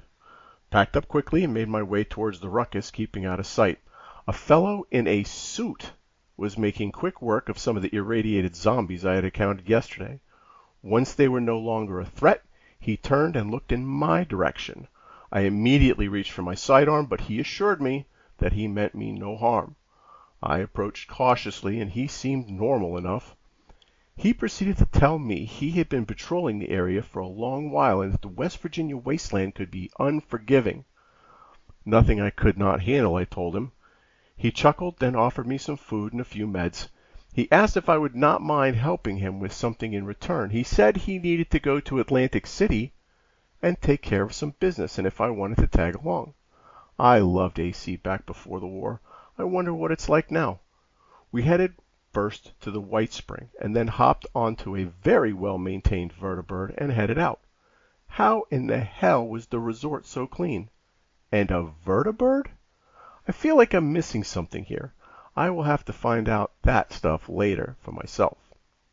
Day 3. Holy crap! AC is more of a shit show than it ever was. There were big swamp thing looking monsters and giant werewolves. Not to mention the people there were all really screwed up in the head. I felt like I was back in the war. I was able to stick with my benefactor to the end of his mission, though, and receive some new gear for my troubles. I can't use any of it, but maybe I can trade it for some currency. I'm not going back there for a while. I really need that drink now. Oh, one last thing. One piece of information this fellow did have was regarding a group of paramilitary types called the Brotherhood of Steel. I'm going to stop by that bar, get a drink, rest up, and then go out and find these Brotherhood folks and determine if they are strong enough faction for my needs, and if they have the capacity and the capability to make contact with Vault-Tec. More to follow. Well, that was awesome. Thank you so much for your feedback, Sean. Yeah, so first feedback, we got Isaiah Pollock, intelligence of 15, charisma of 1. I think that came through a little bit. Nothing more dangerous than a guy who's smart and knows it, but doesn't know how to be polite. So that is also the fact that he, after got out, day 1 was what you'd expect in the vault. Day 2, surviving, meeting the various ghouls, and then scorched, of course. Very mad indeed, both mad as a hatter and pretty angry. But then day 3, I found the White Spring went to Atlantic City at a low level. Pretty intense. That is quite the introduction to Appalachia for sure. But I really like the style of feedback. I like the character you're creating here, and the way that he's in over his head a little bit, even though, of course, he doesn't think so. Beautiful. Thank you so much, Sean. Looking forward to hearing continued adventures of yours and everyone who submitted tonight. Again, if you'd like to join up, find the character generator on our website, send us 5-minute feedback. Love to hear everyone's adventures. All right, so what do you think? Fallout Terminal Velocity? Now, let's jump into our quests and save the terminal velocity. Let's do our quest. Okay, so I'm going to cover everything that I did in about 8 seconds. This every quest here. I mashed A. And then I mashed it faster. And then I mashed it faster again. Obviously. Repeat. Now, what quest was that on then? Because we've got 3. The first one is Welcome to the Neighborhood. Well, and that's just...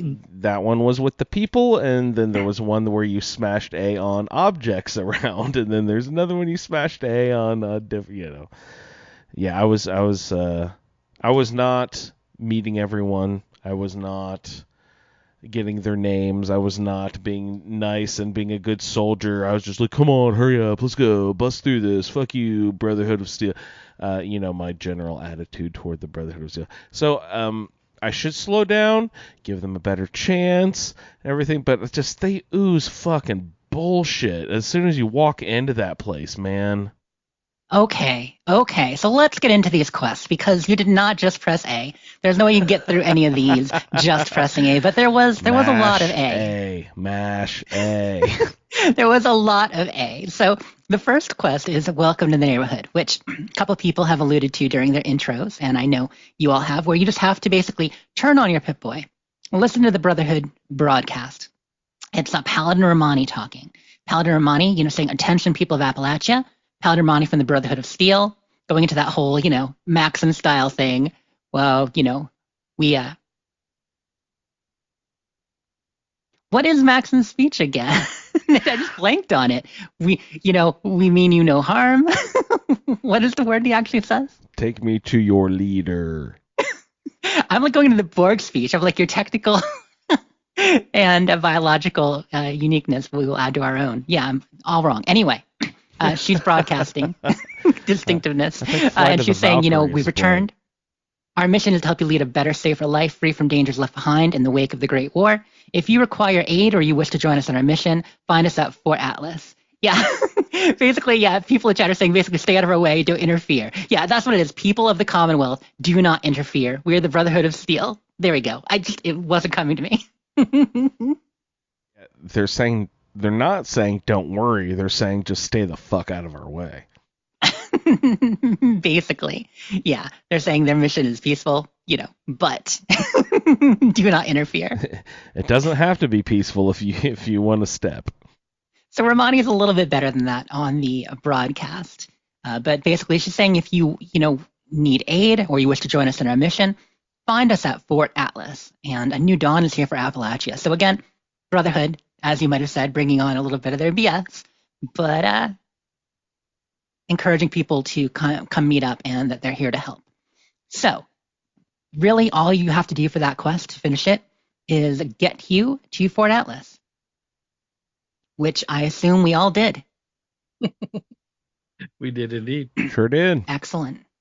Andrew, did you take any specific course to get there? I mean, what route did you take to get there before you pressed A? I had someone on my team who had a camp in the general vicinity. I believe the Sunny Top Ski Resort or whatever it is. There's a train station all the way to the north, and their camp was near there, so I was like, oh, that's great. Fast travel to them, go to the train station on my way, dump any legendary stuff like that, and then went follow the train tracks down. It's sort of kind of on the way there.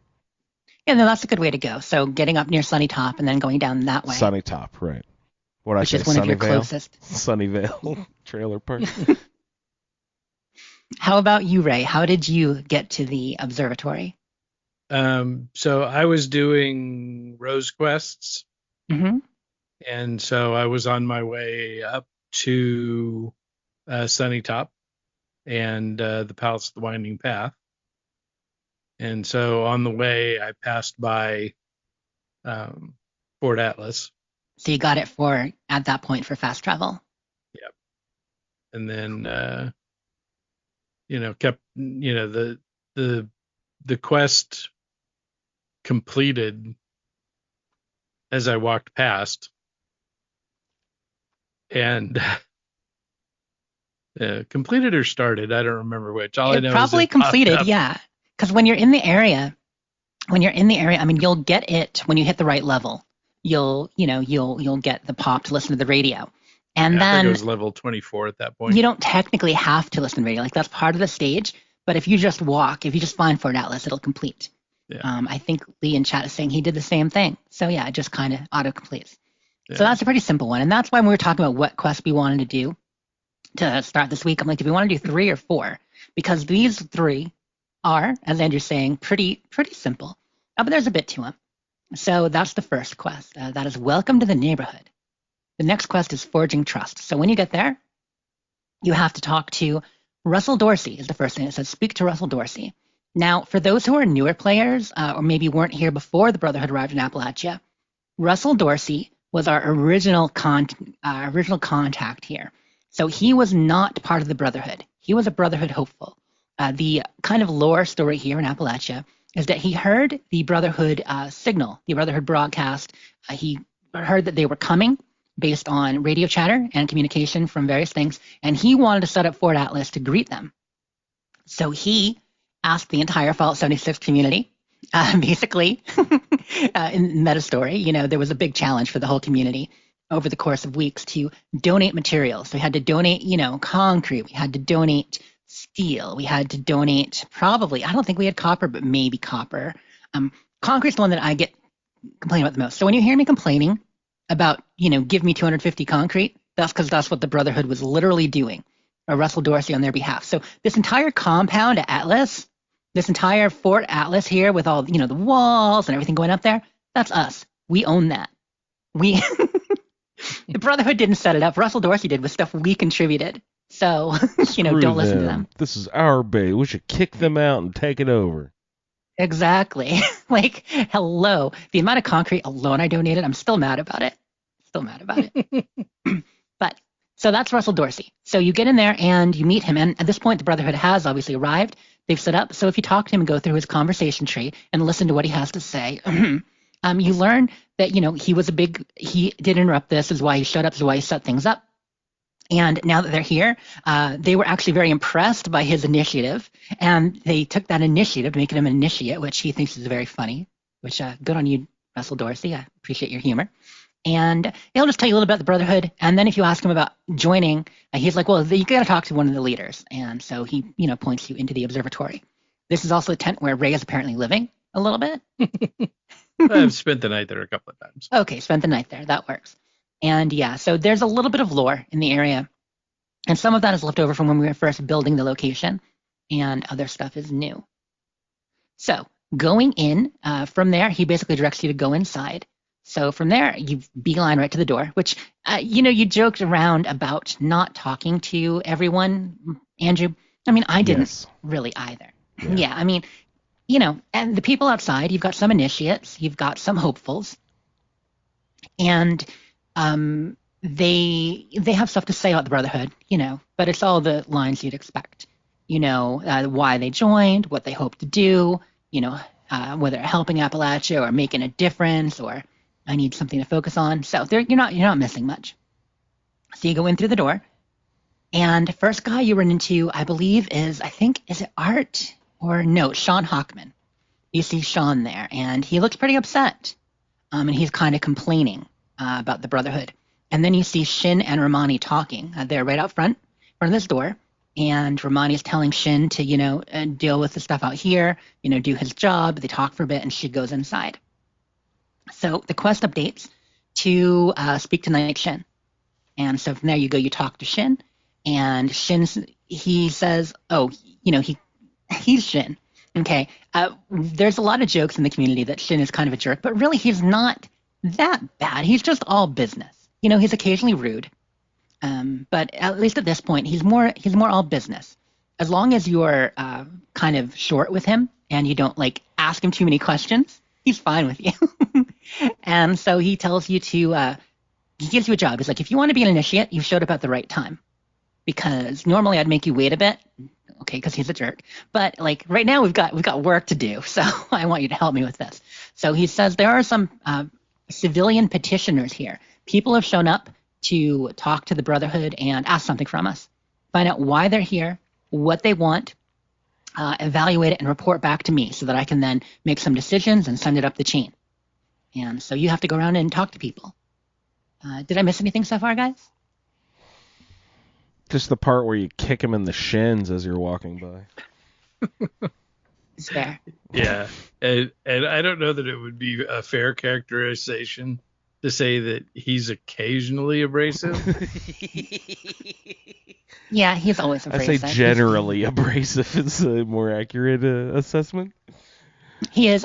This is a fresh relationship. Okay, we're starting over again, guys. It sounds like he's bringing in some fucking baggage.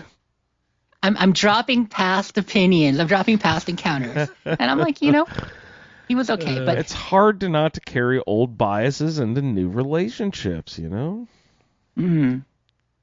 I love that they've modeled him with this nasty scowl on his face all the time. He has resting BOS face for sure. Resting BOS. Did you hear that? Oh, that's great. So you have to go around and talk to 4 people in the observatory. You've got Tally Lang, Art Knapp, Sean Hockman, and Dr. Blackburn.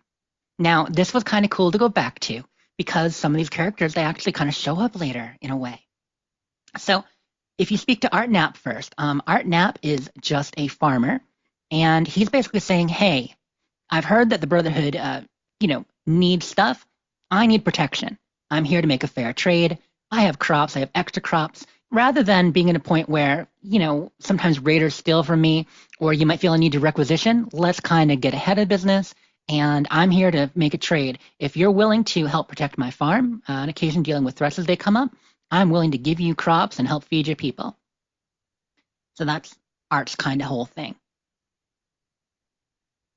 Then you have Tally Lang, and Tally Tally is obviously a raider from the moment you meet her. She's a little bit jittery. She's got raider written all over her. A cricket hopeful. She's a little meth, yeah. She really is. She's a bit crickety. She has the face paint across the eyes, and she's just here for the guns. She's just, because I was an, orphan and a bunch of other kids. Self-defense. Yeah. So yeah. We're really interested in the guns, the big ones with the fancy ones with the technology for self-defense. So that was a kind of a funny conversation. And you can, of course, accuse her or confront her about being a raider or not, up to you. It was fun to confront her a little bit. And she's like, no, what are you talking about? Why would you think that? So she's just here for the shiny guns for reasons. Then you can speak with Dr. Blackburn, and he's a little bit put off.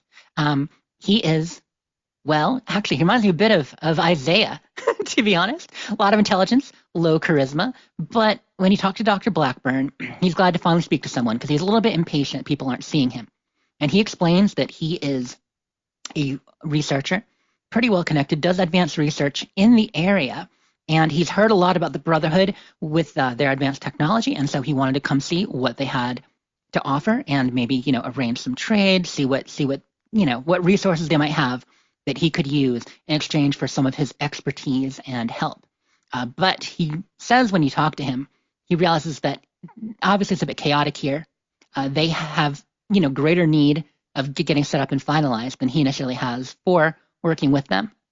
So he says, I look forward to talking to the leaders about this, but for now, deal with these other people first. They need it more than I. And what's interesting, of course, is that Dr. Blackburn, which at the time we're doing the quest before, we don't know that he's going to come back, but he will become a major character in the Brotherhood story as it goes. And then the final person is Sean Hawkman. Now, did you just press A through Sean Hawkman, or do you remember some what you talked to him about? Yeah. Yeah. Okay. Yeah. Smash A. Nothing wrong with that. But so he is the one near the very front entrance, and he is kind of he's angry, and he says, this Brotherhood come in here saying they're the good guys, but they show up at my camp, and they take my stuff at gunpoint. I do so remember they showed that. Up. They said, yeah. Well, of course he did, because that's what you figure the Brotherhood does, right, Andrew? Right. Fit your prejudices. Fucking jerks. Jerks. But yeah, so these guys here in Power, they showed up, they were wearing Power Armor, and said, we're Brotherhood, we want your stuff. And so they end up taking what's his. And so he's pretty upset, and he's here to, demand restitution, that they give it back, or that they at least listen to him and apologize. And he essentially says that, he's just about ready to join the Raiders if this is what's going to happen. If even, if the good guys are here, doing this kind of stuff, that, air quotes, good guys, he's like, at least Raiders are honest about what they're up to. And he doesn't have much to his name. He's a mechanic. He's kind of a loner, it sounds like. And so he's a little bit on edge. Yeah, I felt for that guy. Me too. So you can go and you report all this to Shin. You can kind of give him your evaluation, whether you say the right thing or wrong thing. I don't think it matters too much, but you can essentially say what you thought about them. Now, did you guys try giving dumb answers on any of them? To see if Shin, called you a dumbass? Oh, no. Was that fun? No, I didn't. That's the thing. I didn't either. I basically said, she's probably a Raider, not a good choice anyway. And, Shin, of course, is just Shin. He's like, well, it's not like I was going to give them to her in either case, but, I appreciate your attentiveness to detail and, stuff like that. As far as the Sean Hawkman and the person who was upset with her, he's like, of course that wasn't us. And, if you ask if he's going to follow up or do something about it, he says, what I'm going to do is send this up the chain. I'm going to look over the intel you've given me and send it up the chain, and our commander will decide where we go from here.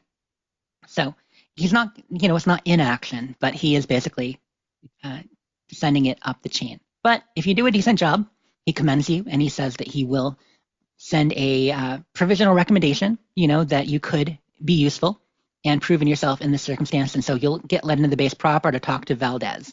And he mentions that if you want to be initiate, you'll need both his recommendation and also you want to talk to Valdez for her recommendation. Yeah, I think on one of them, it was either Art or Sean. The answer that I gave, he said, that sounds like something Romani would do. Yeah, right. I think I chose that one too, where, shouldn't, essentially something like, shouldn't we confront this or help them? Yeah. Yeah. Yeah, and he does. He accuses you of sounding like Romani. So you already have hints of the tension that might be between them at this point, which you also get from their first conversation as well, when you first walk in the door. So from here, he lets you into the main base. So you have to go up to the scanner. You scan your hand, the door opens, and as soon as you open the door to the main part of Fort Atlas, this quest completes.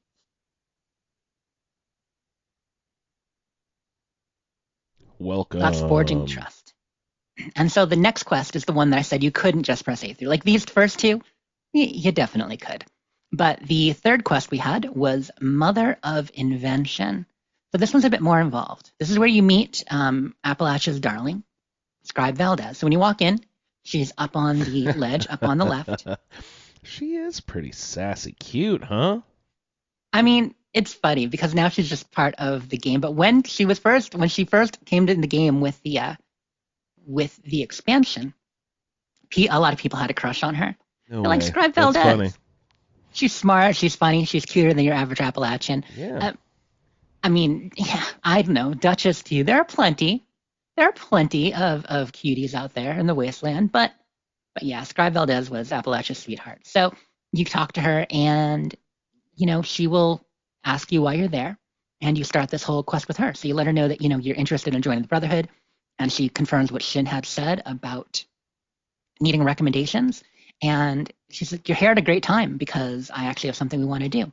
And that's when she explains that there's some technology she wants to look into below the base in the substructure, and perhaps you can come down and help her with that.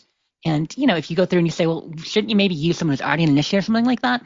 She's like, "I could. Normally I would, but you're here, and this is an opportunity that if you do well, then maybe I'll give you my recommendation."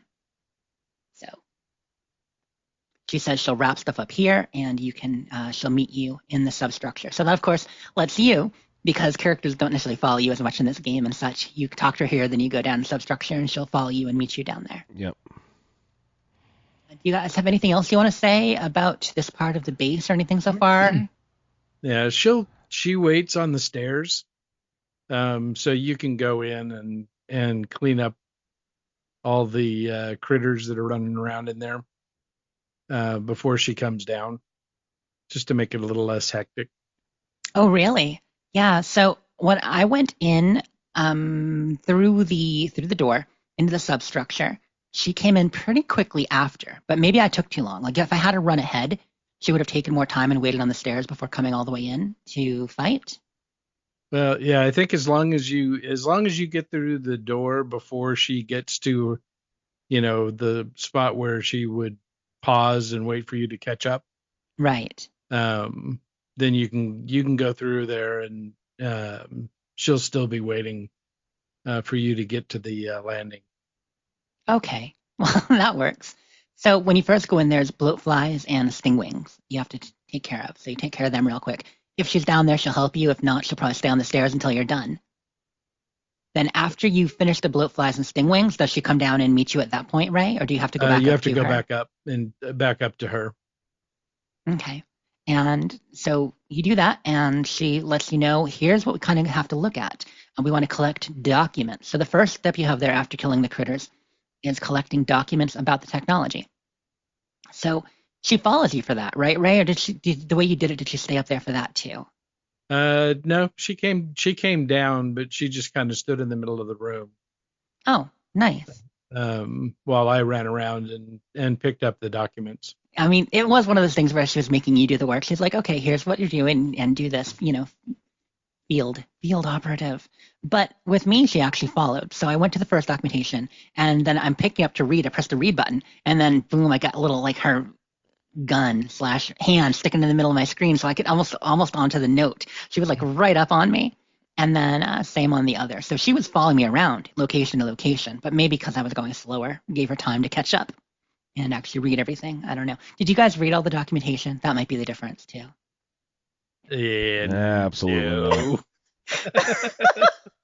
So yeah, I read all the documentation. It was about all the testing that they were doing, what they were actually working on here ahead for the Atlas project. And you realize that this was not just an observatory, but they were working on a much deeper project. I don't go into the specifics, but it talks about some of the components, the testing, the issues they had, and how things were moved into production a little bit too quickly. So you've got some points of failure and issues. So you talk to her after about once you got documentation, and you can even tell her. You can say I didn't read it. Which, did you guys say that or no? I don't know. I was mashing it. Yeah. Okay. So essentially, you've got a couple options how you respond to her. She's like, maybe I shouldn't let you be looking at all this, and you can say, don't worry, I didn't read it anyway. Is one of your options. But you can also say, well, I thought it was interesting, or you talk about what's in it. Yeah, I think I had an intelligence option at that point. Mm-hmm. Good. Yeah, I think I used that too. Right.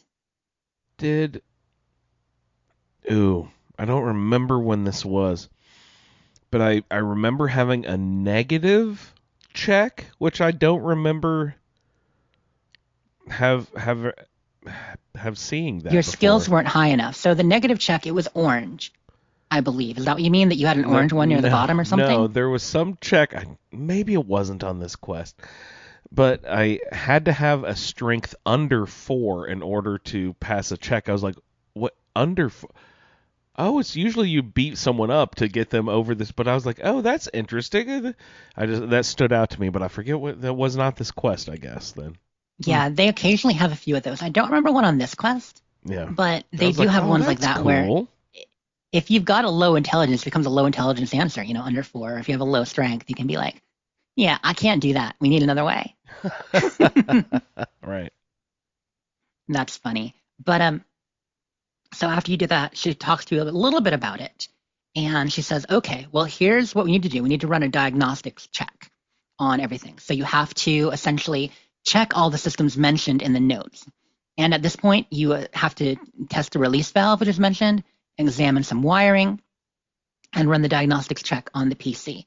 And at that point, when you do the one on the PC, it actually gives you a checklist of the points of failure that you then investigate.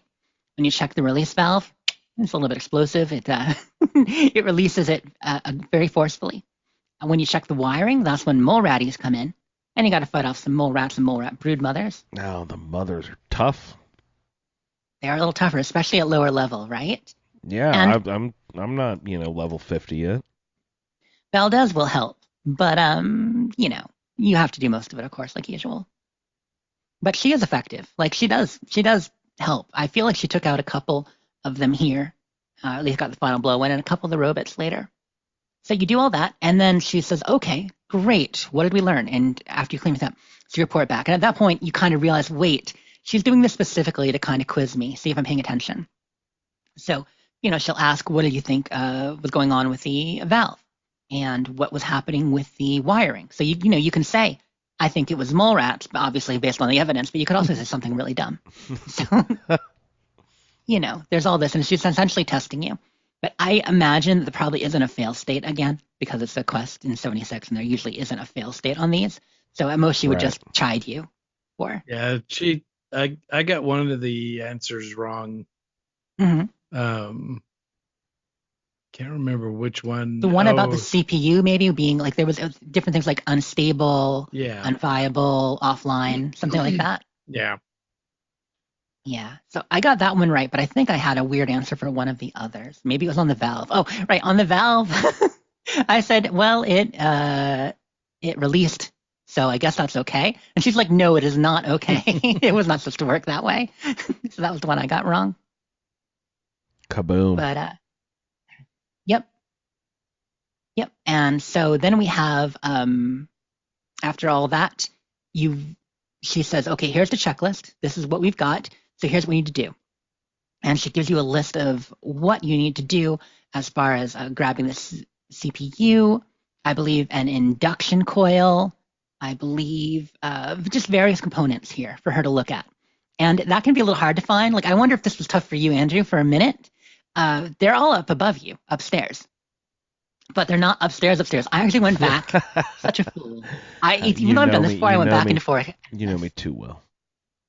You went back and forth Atlas too? Or you kind of ran around looking for him? Because I did. Fuck you and your multi-level, just like, okay, it's above me, but don't put the up caret, please, and then I go up to find it, and I'm Yep.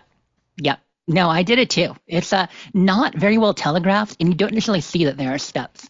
I think maybe it's worse for us who've done this before. What is the vertical relief distance that an up caret would necessitate to indicate? Is it 10 feet or 10? Probably 10 height units?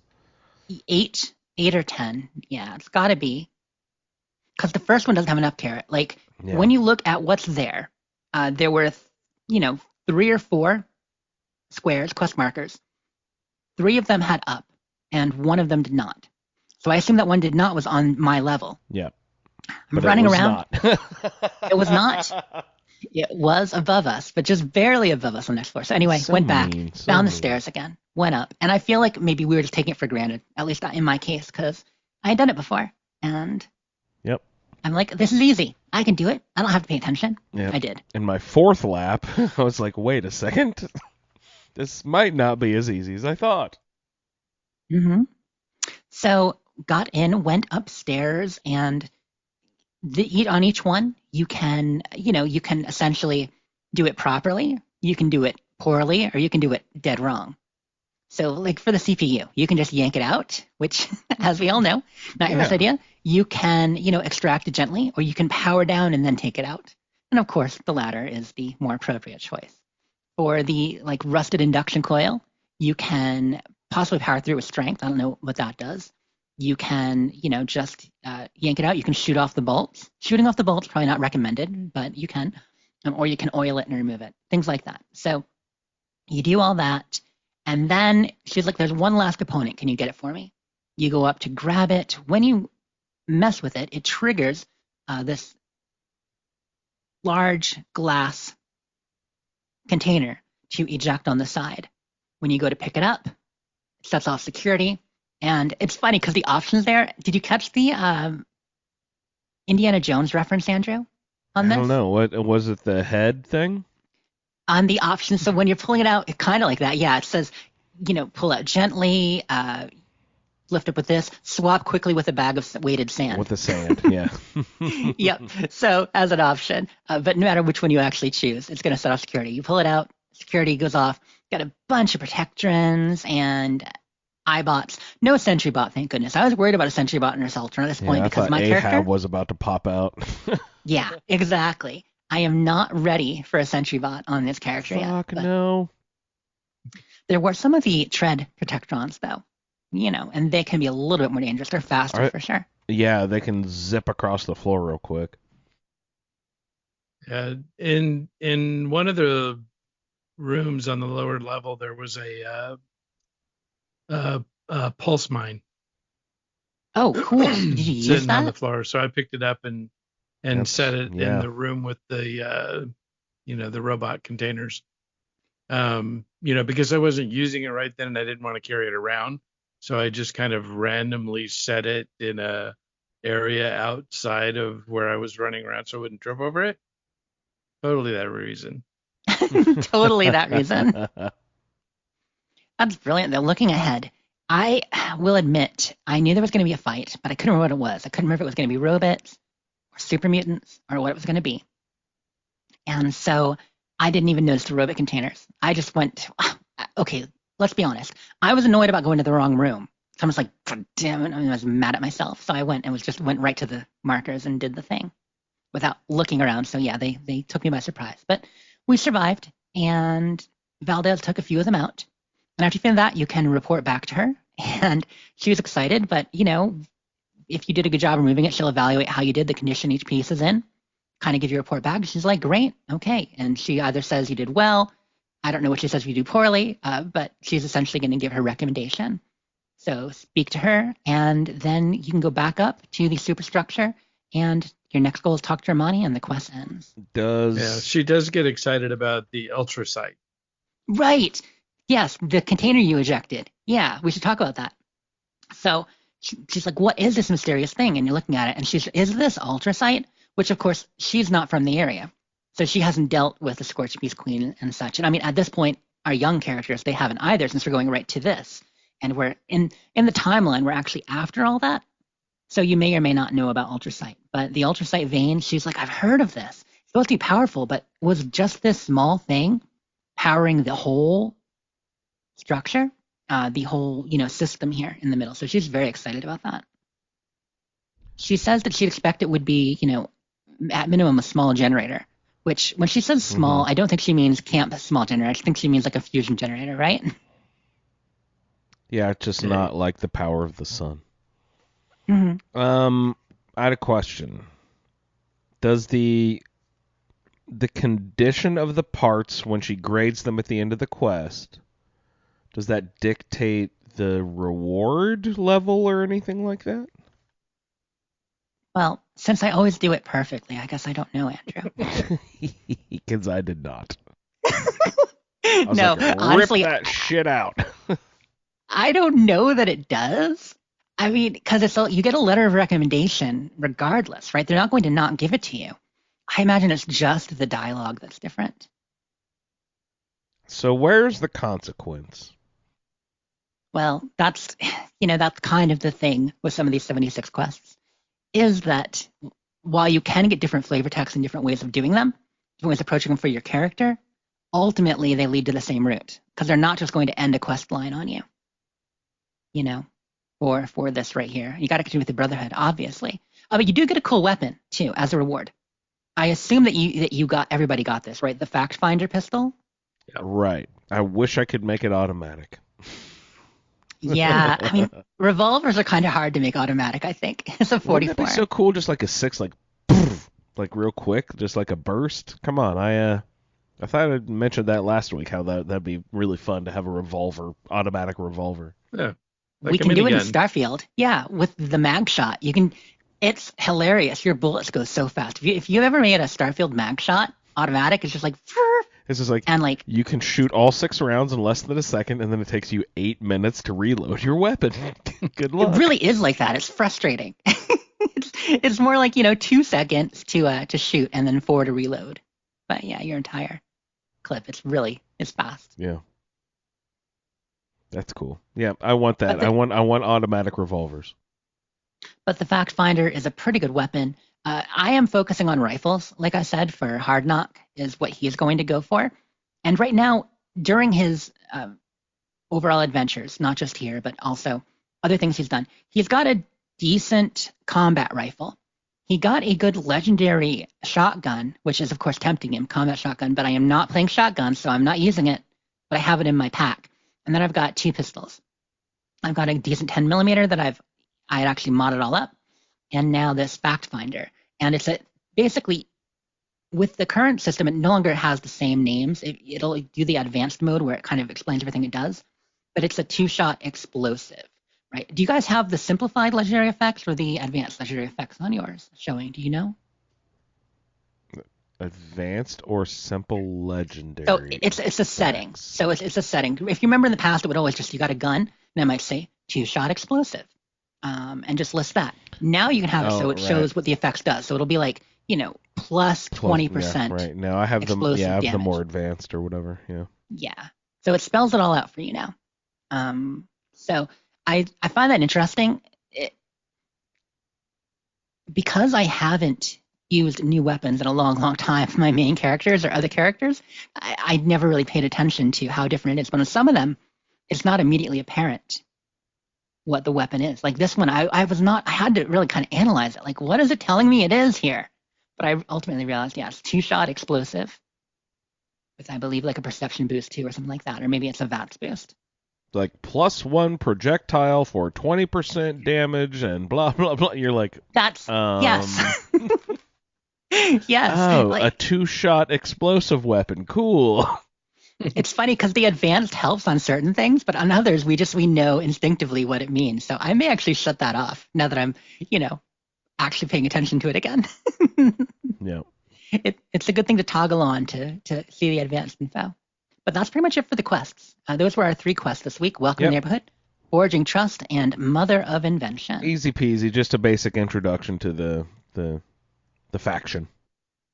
Yes, exactly. And that way it gives us enough that there is some action with the third. You get some flavor with the second, and you get some action with the third, but overall pretty simple. Yeah.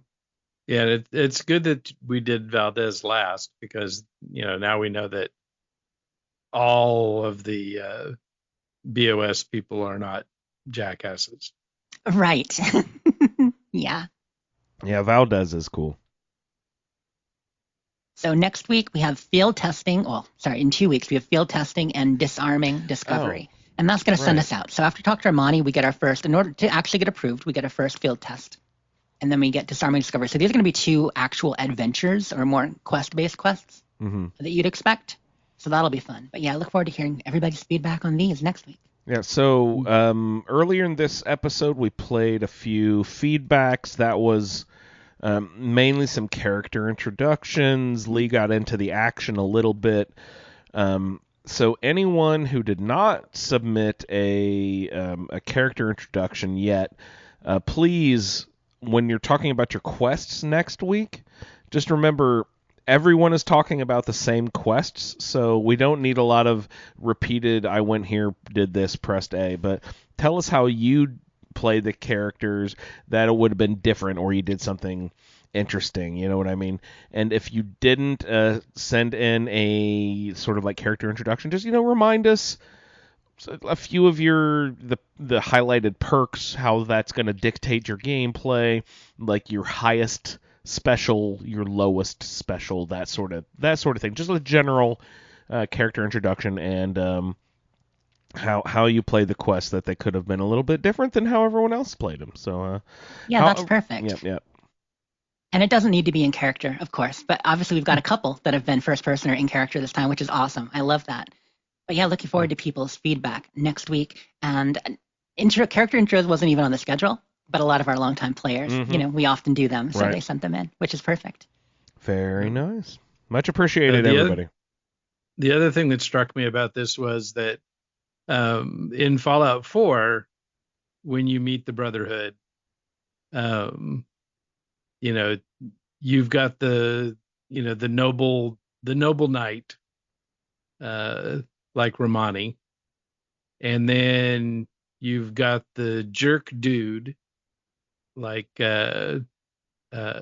Reese, and you have the charming scribe Halen. Yeah. There's an So- archetype here, right? The way that they're doing this. Yeah. And instead of Dance being the man of action, we get to be.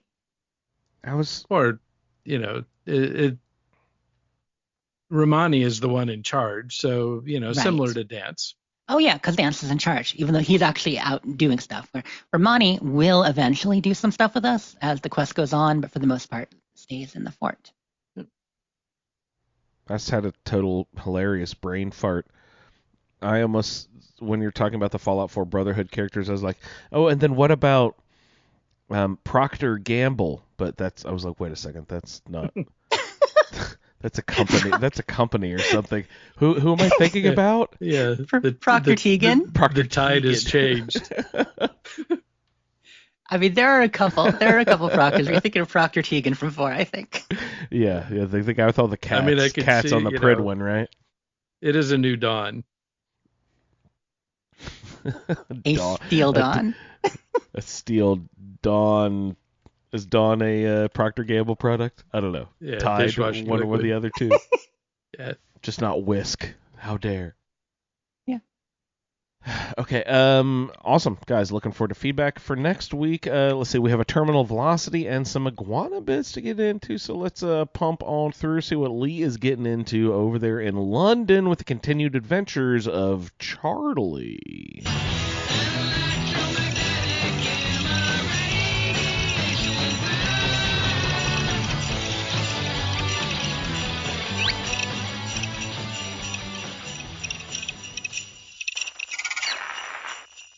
Charlie's Terminal Velocity Logs, Tape 7. The Monument, Experiments, First Terminal. After meeting with Archie and the ferryman on the north side of the Thames, Archie is a streetwise kid, around 10 or so, and the ferryman's a Thames folk. I was given a key to investigate the underground lab that Archie had escaped from. For now, we'll call it the Monument. After descending into the base of the monument, I wandered through the first section of what seemed like catacombs. I found a laboratory terminal that was written by a rather foul-mouthed, quote-unquote, scientist. Experiment 13A. The first experiment on Project Thesis was a resounding failure. The subject died almost immediately. After successfully removing the left arm and soldering the prosthetic one, subject entered cardiac arrest. I told Barry we needed more lidocaine. The fact that we have to keep them awake makes this so much more difficult. Experiment 13B. The second experiment somehow went even worse. We had barely removed the subject's left arm when it happened. We can't even work out why they passed. They must have literally died of shock. Fucking pussy. Experiment 13C. Okay, things are looking up for Barry and me. We managed to do all the limbs and even a couple of organs. Subject died after a dodgy incision in the left ventricle. To be fair, that was probably on us. There's no way the subject could have survived that. Experiment 13D. Fucking ka-ching! We finally have an answer to the age-old question. When is a human no longer a human?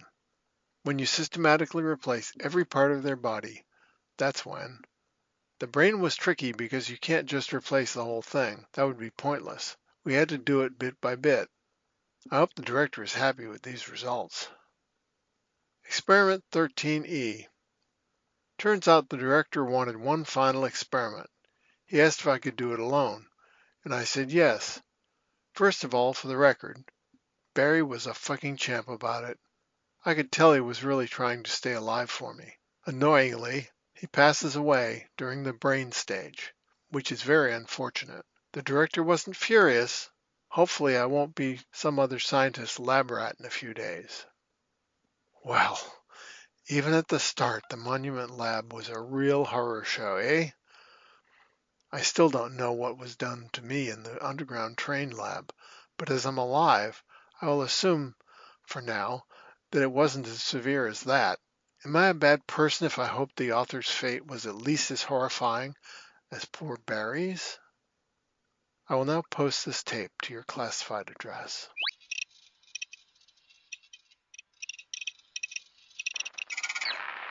To participate in the Fallout Terminal Velocity project, send your special letters, holotapes, and terminal entries to thefalloutfeed@gmail.com. Thank you so much, Lee. Enjoying the adventures in London. Like I mentioned earlier, Will has also submitted a Fallout Terminal Velocity. So I was actually thinking, hey guys, while you are running around doing your roundtable quests, when you find a neat letter, terminal, note, whatever, why don't you go ahead, if you think it's cool, record a little Fallout Terminal Velocity. So we can loop all the roundtable and terminal velocity, everything all together, get all thematic and organized. That might be kind of neat. So, if anyone's interested in doing that, find a terminal that's cool and send that in. We'll keep everything nice. Absolutely. Yeah, we've got a couple. We've had a bunch from Lee in London. I'm really enjoying the London stuff too. Keeping that thread alive. What are they doing? What is that experiment? Oh, the Angel Labs are pretty messed up. They're replacing the brain, but they can't do the whole thing at once, because what's the point of that? So we're replacing each bit one at a time. What are they doing there? Well, we don't know the whole story. Some of it's plot specific, I think. Yeah. So it's... Are we avoiding spoilers on London still? Ish. Is that a thing? Ray's doing it mostly for me, because he wants me to find organically. And I appreciate that. It's been out for 2 years. I torture him if she wanted playing to Dragon Age. If she wanted to finish the game, she would have already. Rude. It's only been 3 years. I'll be done first quarter 2025. That's the date we use, right? She'll be done when Fallout 5 comes out. Mm-hmm. In time for the next episode of the TV show. In London. Ooh. God, spinning off all... Yeah, that'd be great. Well, that does kind of lead us into Iguana Bits. Does it really? Want to head over there? Jessica, to the office, please. Jessica, to the office. Your Iguana Bits are ready. Please come pick them up. Yeah, so hello. Thank you, Jess. Iguana Bits. You know what? I don't actually have TV show Iguana Bits, but there are rumors. There are possible set leaks already. Things coming in. Someone saw what looked like the Novak sign behind some fencing. Down around, is it Bakersfield, California? Is that the location? I think it was. I'm just double checking right now. But it looked very much like a hotel with the Novak sign. So, yeah, maybe our heroes are going to stop by there for a little bit. Maybe they'll see a dinosaur. That wasn't in the shot, but who knows? It's about to ask if he's going to run into Macaulay Culkin in the mouth of a dinosaur. Oh my gosh, can you imagine? Yeah. That's just him as Boone. Just cracks me up, the whole idea of it. But But really, yeah, it's neat. And I mean, it may simply be the inspiration. Obviously, it may not be Novak itself. It's just another possible set leak where there was stuff set up behind fencing, and there was an old hotel sign in the same shape as the Novak sign. But I have to say, the pictures did not show it saying Novak that I saw from the leaked photos. So, but just our first hint that not only is it filming, it is happening. So that's exciting. In actual stuff I had on the list, I put the perk card conundrum. Now we talked about the perk card conundrum a little bit already Yes, tell me about this. in the first half. So I don't need to get deeper into cover what we already did. Just know that with the update, which is coming December 3rd, which I was thinking December 4th, close, but looks like they're moving it back to a Tuesday, which is good. As it should be. All is well in the world. I was getting kind of uncomfortable with this whole Wednesday updates a couple times in a row. I'm like, I don't know, but I was hoping they'd go back. So that's going to be on the 3rd. And along with the Gleaming Depths raid and other changes coming, like Camp Pets, which I am really excited to see that system in action. I do think Hard Knock wants to have a dog. For sure. Well, so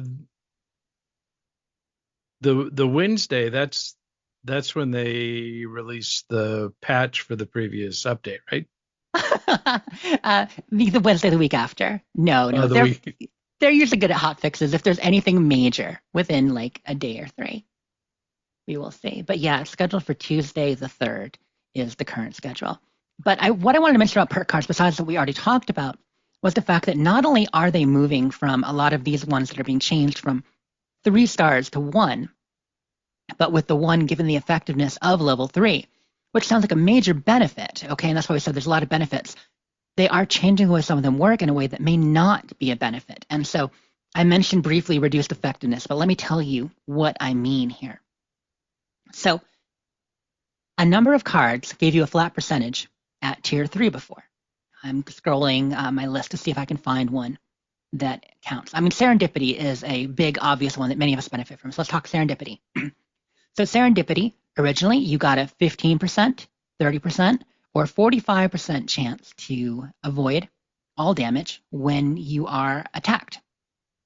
Okay, that made sense. You can, boom, you do the little dance, you get the proc sound, and especially if you're bloodied or a low-level character, it's a major help because you won't take damage. So you have, almost 50-50 at 45% chance of surviving. Now, what it does is when you're under 30% life, it's based on luck. So essentially, it provides a chance to avoid all incoming damage from direct attacks based on your luck. So if that is a percentage on luck, and your maximum luck is 15, is it going to stop at 15% as your maximum evade chance? I don't know. But no, it doesn't. So if you can get past his accent, Angry Turtle did a really good video. I haven't watched him talk about this yet. So. Because he's got a character in the test server that I think with all the buffs and everything, his luck was like 39 or 49. Right. So if you're wearing unyielding armor and stuff like that, it'll give you a boost. So is that what he found, that actually worked, that if he had a 39 luck, he had a 39% chance? I don't remember exactly what the correlation was, but he does talk about it. So it's a very thorough video, goes through all the different changes and shows it based on, these high level special settings. Oh, that's good. I knew that Church had done one. I should have known Angry Turtle did one. I haven't actually watched them yet, but there's only so much that we know ahead. But Angry Turtle, if anyone can parse the numbers, I know he can. Because when you see the thing scale based on a special stat now, and special stats being capped at 15, that is going to be a lesser benefit. But with things like unyielding armor and boosts and such, you can move your effective luck or intelligence, obviously like we do. So we can get intelligence into the 40s or 50s sometimes with food buffs and unyielding buffs and everything, where it's really boosted. But then will they also cap how much of that affects? Like what if, even if you get your luck that high, what if they capped it at 15 so that you still, you didn't get the benefit of which? But then I also thought, what if they give you, because you said we didn't go into correlation, What if it is like 2% per luck point? So at 15 luck, you get 30%. Or what if it was 3 and it's still 45 at 15? You know, I didn't know yet. So hopefully, if Angry Turtle breaks that down, that would be good to see. But there are a couple others like that too. Lone Wander, for instance, has an AP regen and defense bonus based on charisma. So it used to be it would take 4 stars for the maxed out Lone Wanderer card would be 4 perk slots under charisma. And it would then, give you a flat benefit of like 20%, I believe, more damage and less damage taken, more damage given. Now it's an AP regen and defense bonus based on charisma. So if you've got this card mounted in charisma and you've got 5 charisma, you're going to get less bonus than someone who has this card mounted in charisma and has 15 charisma. And a lot of the perks are scaling that way. So it's going to change the way you think about your builds. And that's kind of what I wanted to mention. That a lot of these perks are going to be related to the special stat they're in and the level that's at, as opposed to the card itself. Does that make sense, Andrew? I think that kind of makes sense. I think that's actually appropriate as well. I can't believe I didn't really think about that before, but I think that makes logical sense to me. That your example of serendipity, right? That each star 15, 30, 45, that's cool and all, but I don't know. I just think it's really neat that if your luck is level 2, it won't be as effective as if your luck is level 15. I think that is totally apt. I think that's good. Logically, it makes more sense that a more intelligent character should have better benefit from certain skills. Right. The way that it has worked is that you can pack more skills in. So if you've got a high charisma, you can pack in more charisma skills. But if you only have a 3 charisma, you can have the benefit of a maxed charisma skill. But there also is the thing where a person can be really good at one thing and not great in others. So, someone with a 5 intelligence could be really, really good with laser pistols, but they don't know, anything about other stuff. So either way, there is a realism to it. But I think this new system is more realistic. And I need to watch Angry Turtle's video, and also, especially once it comes out, I think people will analyze it even deeper. Because sometimes the rollout isn't exactly like the PTS. Mm-hmm. We will see, I think it's going to be a little bit of a narrowed range for a lot of these skills. Hey, I'm great with laser pistols, but I can't hack shit. Just can't hack it. You can't do all the intelligence things at once. Yeah. So, it's the constant balance that they have to struggle with in 76 that, they have, players with characters that, are in the thousands on their level. And I have to imagine at this point they're weighing the percentage of people, level 200 and up, versus how many people are, 200 or less. Right. It's just, it's not a game for new characters. It's a game for old characters. So, and, for me, this whole thing is really just going to be, what do I need to do to get through these, roundtable quests? Mm-hmm. And survive. Mm-hmm. And so I'll try to make the best of, what comes down the pipe. But, I'm not going to have a character that, has a level 30 luck. Right. You're not super maxing because you're not going to be playing an old character. It's a new character. Yeah, it's a new character. And I'm not going to have unyielding armor and, all the, the stuff that buffs up the character's special stats that, will make these cards actually as effective as they were. Right. Before. Yeah, that is a good way to look at it. And I'm going to be in the same boat because not leveling fast. I mean, I think a lot of us will with newer characters. You're right that the age of that they are scaling it to account for that creep. Where high-level characters can have outsized benefits compared to low-level characters. And I think that's why I think they're narrowing the range a bit with this. But like you're saying, with the unyielding and stuff like that, there's still going to be a major benefit that they will have these boosted stats that we don't have at lower level. Yeah. So we'll see how much it actually narrows or not, But that is the perk card conundrum. And then there are balances to it, like specific things. For instance, there's a cooldown. So people who are saying, well, what? If you're super bloodied and you've got this super high luck, it's going to be much better for you than anybody else. But there is a limit on how often it can proc, how often it can process. So there's a cooldown. And that's going to be based on things like armor, I believe. And a lot of them have that stuff built in. We did get a new community calendar along with the announcement. So looking forward to the rest of this month on the community calendar. Invaders is going through the 26th, so that's going through Tuesday.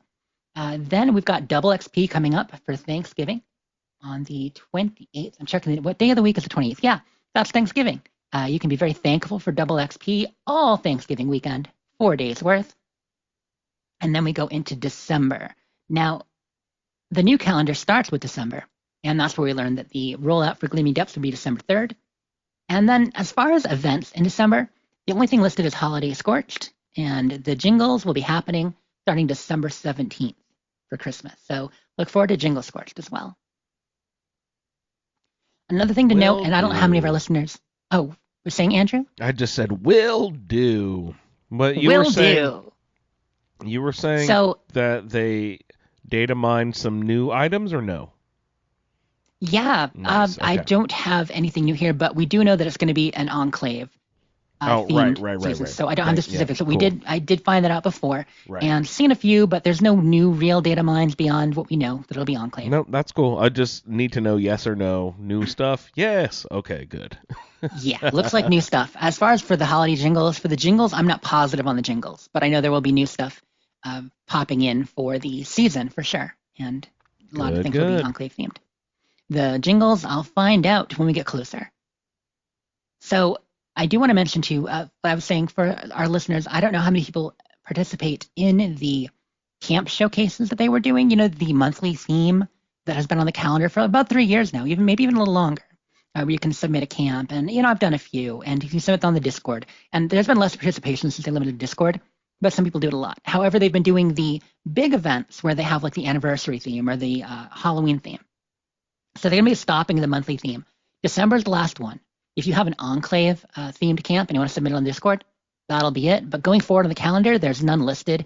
And word on the street is that they're stopping them in general, but they will occasionally do a seasonal event like they have been for more atoms, but less frequently. So you can win 10,000 atoms instead of just, a few thousand, but less frequently. Get to building. Get to building if that's something you're interested in. Enclave will be the last regular monthly one. And then finally, I just wanted to mention there was a Starfield update, which it's almost like it doesn't exist. Ray hasn't played it. I saw the update in my Steam library, and so I avoided it. Well, there's not a ton to it, but there's some fun stuff. There's another vehicle, so it's a new version of the vehicle. We had the Rev 8 before. This new one actually drives a little different. It has a bit of a DeLorean kind of look to it. It's got those gull-wing doors and stuff. It's actually pretty darn cool. That's awesome. Yeah, Lee was telling me about that, and evidently it doesn't play nice with the buggy mods. Oh, that makes sense because it's going to be a new model that's happening on. Not mods that are buggy, but mods of the buggy. Mods of the buggy that are now buggy but weren't previously. But yeah, it's cool. It's very racy. It's a nice one. Big update that came with this beyond that and the new quest, which the new creation quest, what is it called? Again, the perfect recipe. It's cool. This is actually a Chris Takahashi creation. He's obviously, as we know, works for Bethesda now, helped with a lot of quests. I assume he worked on some of the ones in Shattered Space, but he's done a number of these one-off creations. He did, the Escape that we did this summer. That was very cool. He did this new Perfect Recipe, which is kind of just a fun character quest. But also, the biggest thing about creations in general is that now some of the verified creators who make paid creations that you can buy those are now going to be achievement friendly.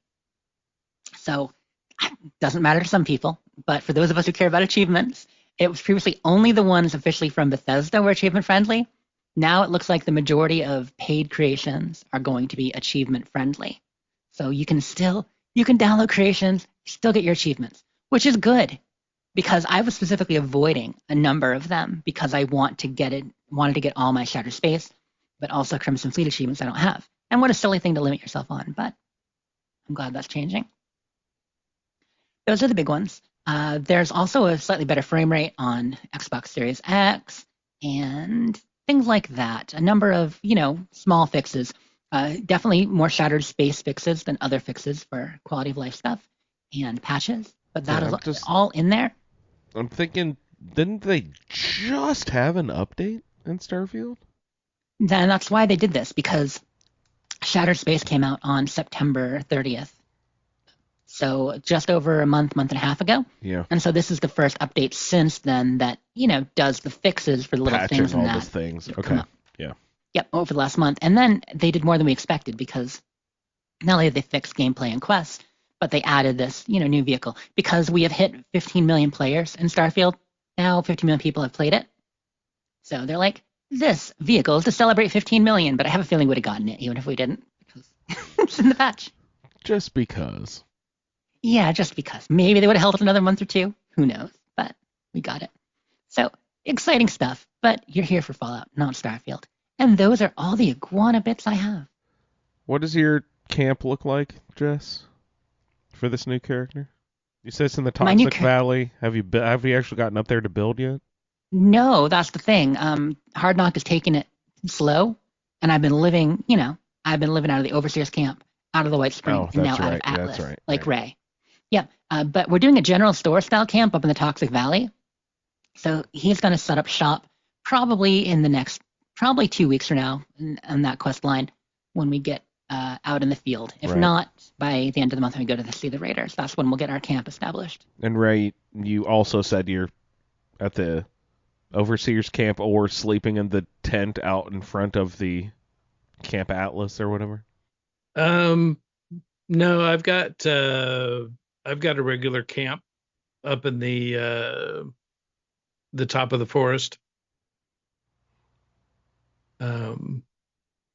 So and you signed up for first my copper extractor. When you sign up for first again, do you have? Let's see. They won't remove the items that you got the first time. It's like you always retain that, but right. So all the Atom Shop items that I had unlocked previously were all available.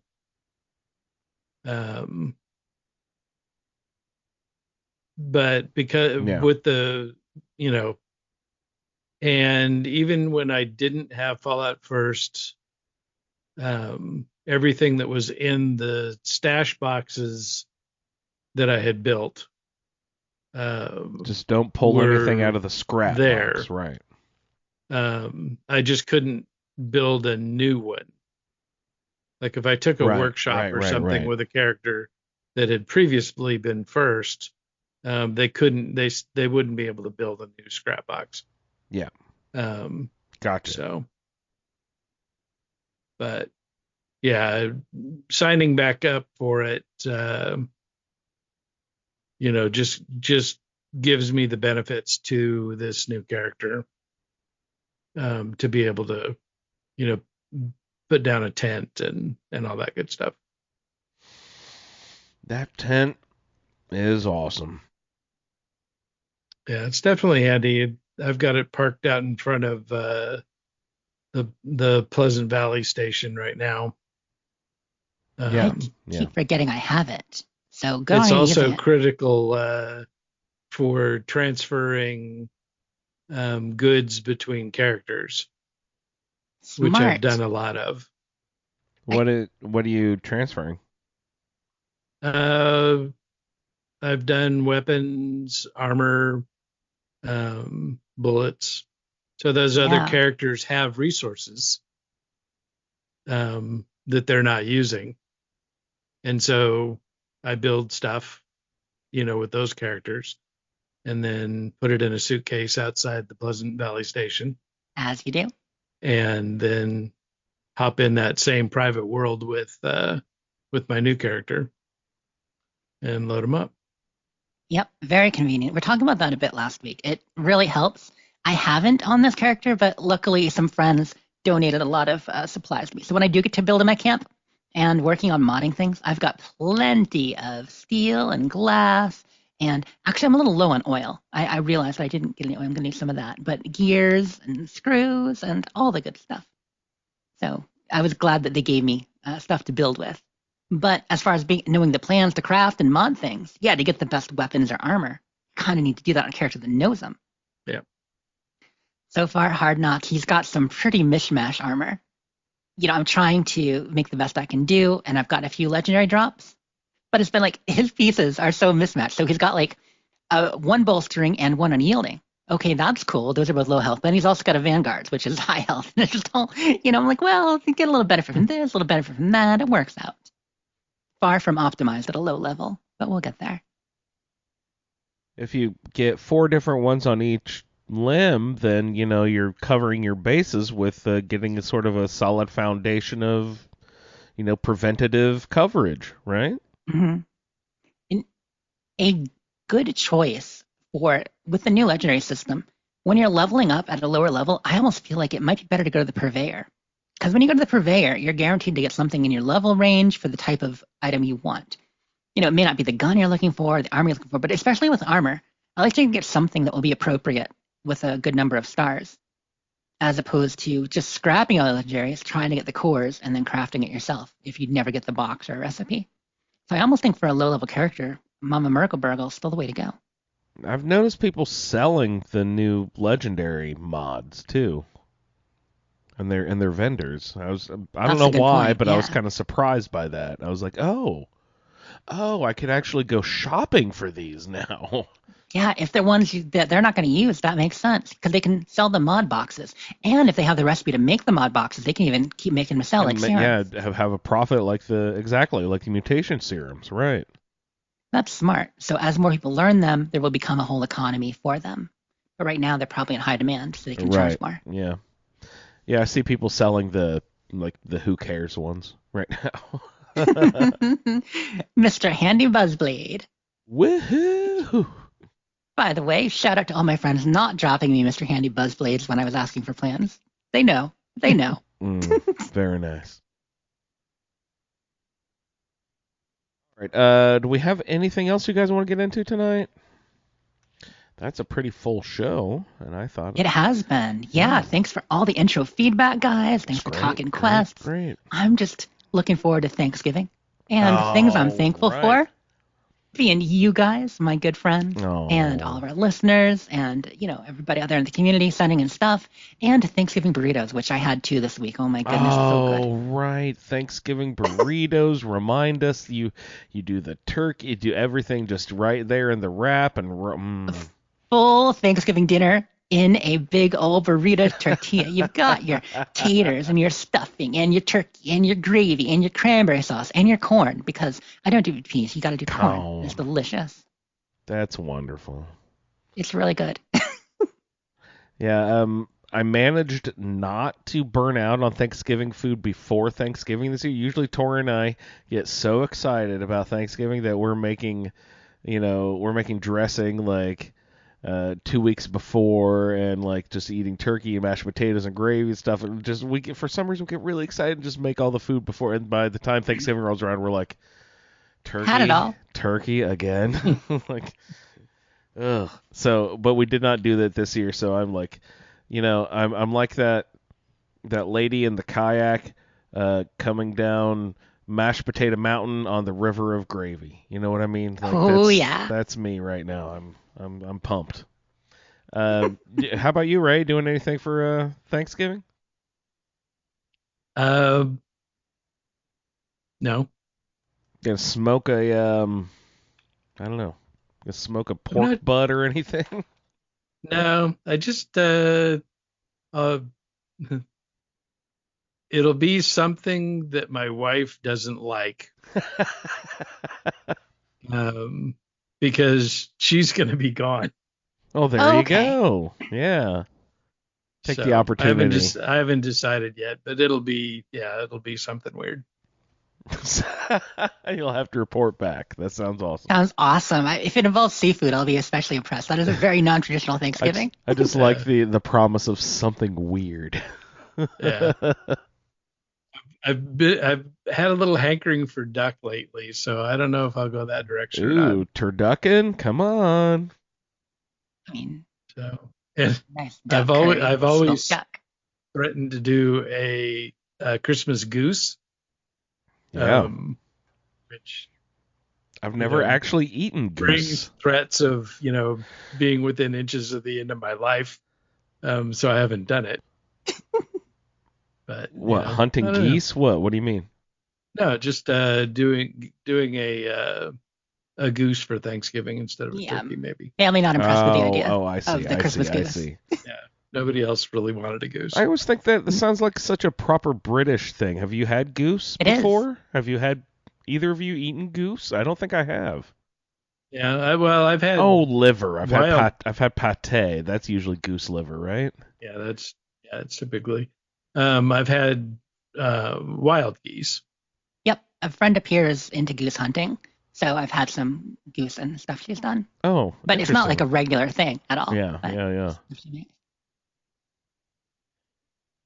Very cool. All right. Well, happy Thanksgiving, everyone out there. Please be safe in your travels and adventures, and we'll see you next week. And tell everyone, what you're thankful for, and be very kind to all of your family and friends, and don't get in fights with all of those people at your Thanksgiving table, everyone. All right, you guys. So why don't we just go ahead and say you can find her over there on the Twitter at SleepIs4T, also at Dames Who Game, and at You Wastelanders. Jess, thank you so much for hopping on tonight. Thank you. Have a great one, y'all. And you can find him over there on the Twitters at RayLB, also at BBCISSS. For all your No Man's Sky needs, Ray, thank you so much, sir. Good times. And I can be found in the Facebook group, and the show can be found at the Fallout Feed. I'd like to thank everyone for downloading this edition of the Fallout Feed, and we will see you in the Wasteland. Thank you for downloading this episode of the Fallout Feed Roundtable. If you are interested in doing a play-along character with us, the show can be contacted by emailing falloutroundtable@gmail.com. For the Roundtable schedule, our Amazon link, and all other show information, please head on over to asapodcasting.com, where you will find the Fallout Feed, a Skyrim-matic podcast, our YouTube channel, the Chatterbox, as well as other content. Once again, thank you for downloading, and we'll see you in the Wasteland. Account for that creep. Was a fucking champ about it. Fucking ka-ching! Fucking pussy. God damn it, I was mad at myself. Unstable, unviable, offline. He has resting BOS face for sure. What a bunch of chuckleheads. Sorry, that's a sheep banging its head. I may not be that smart. This world was really effed up now. You have to get inside the middle hardness.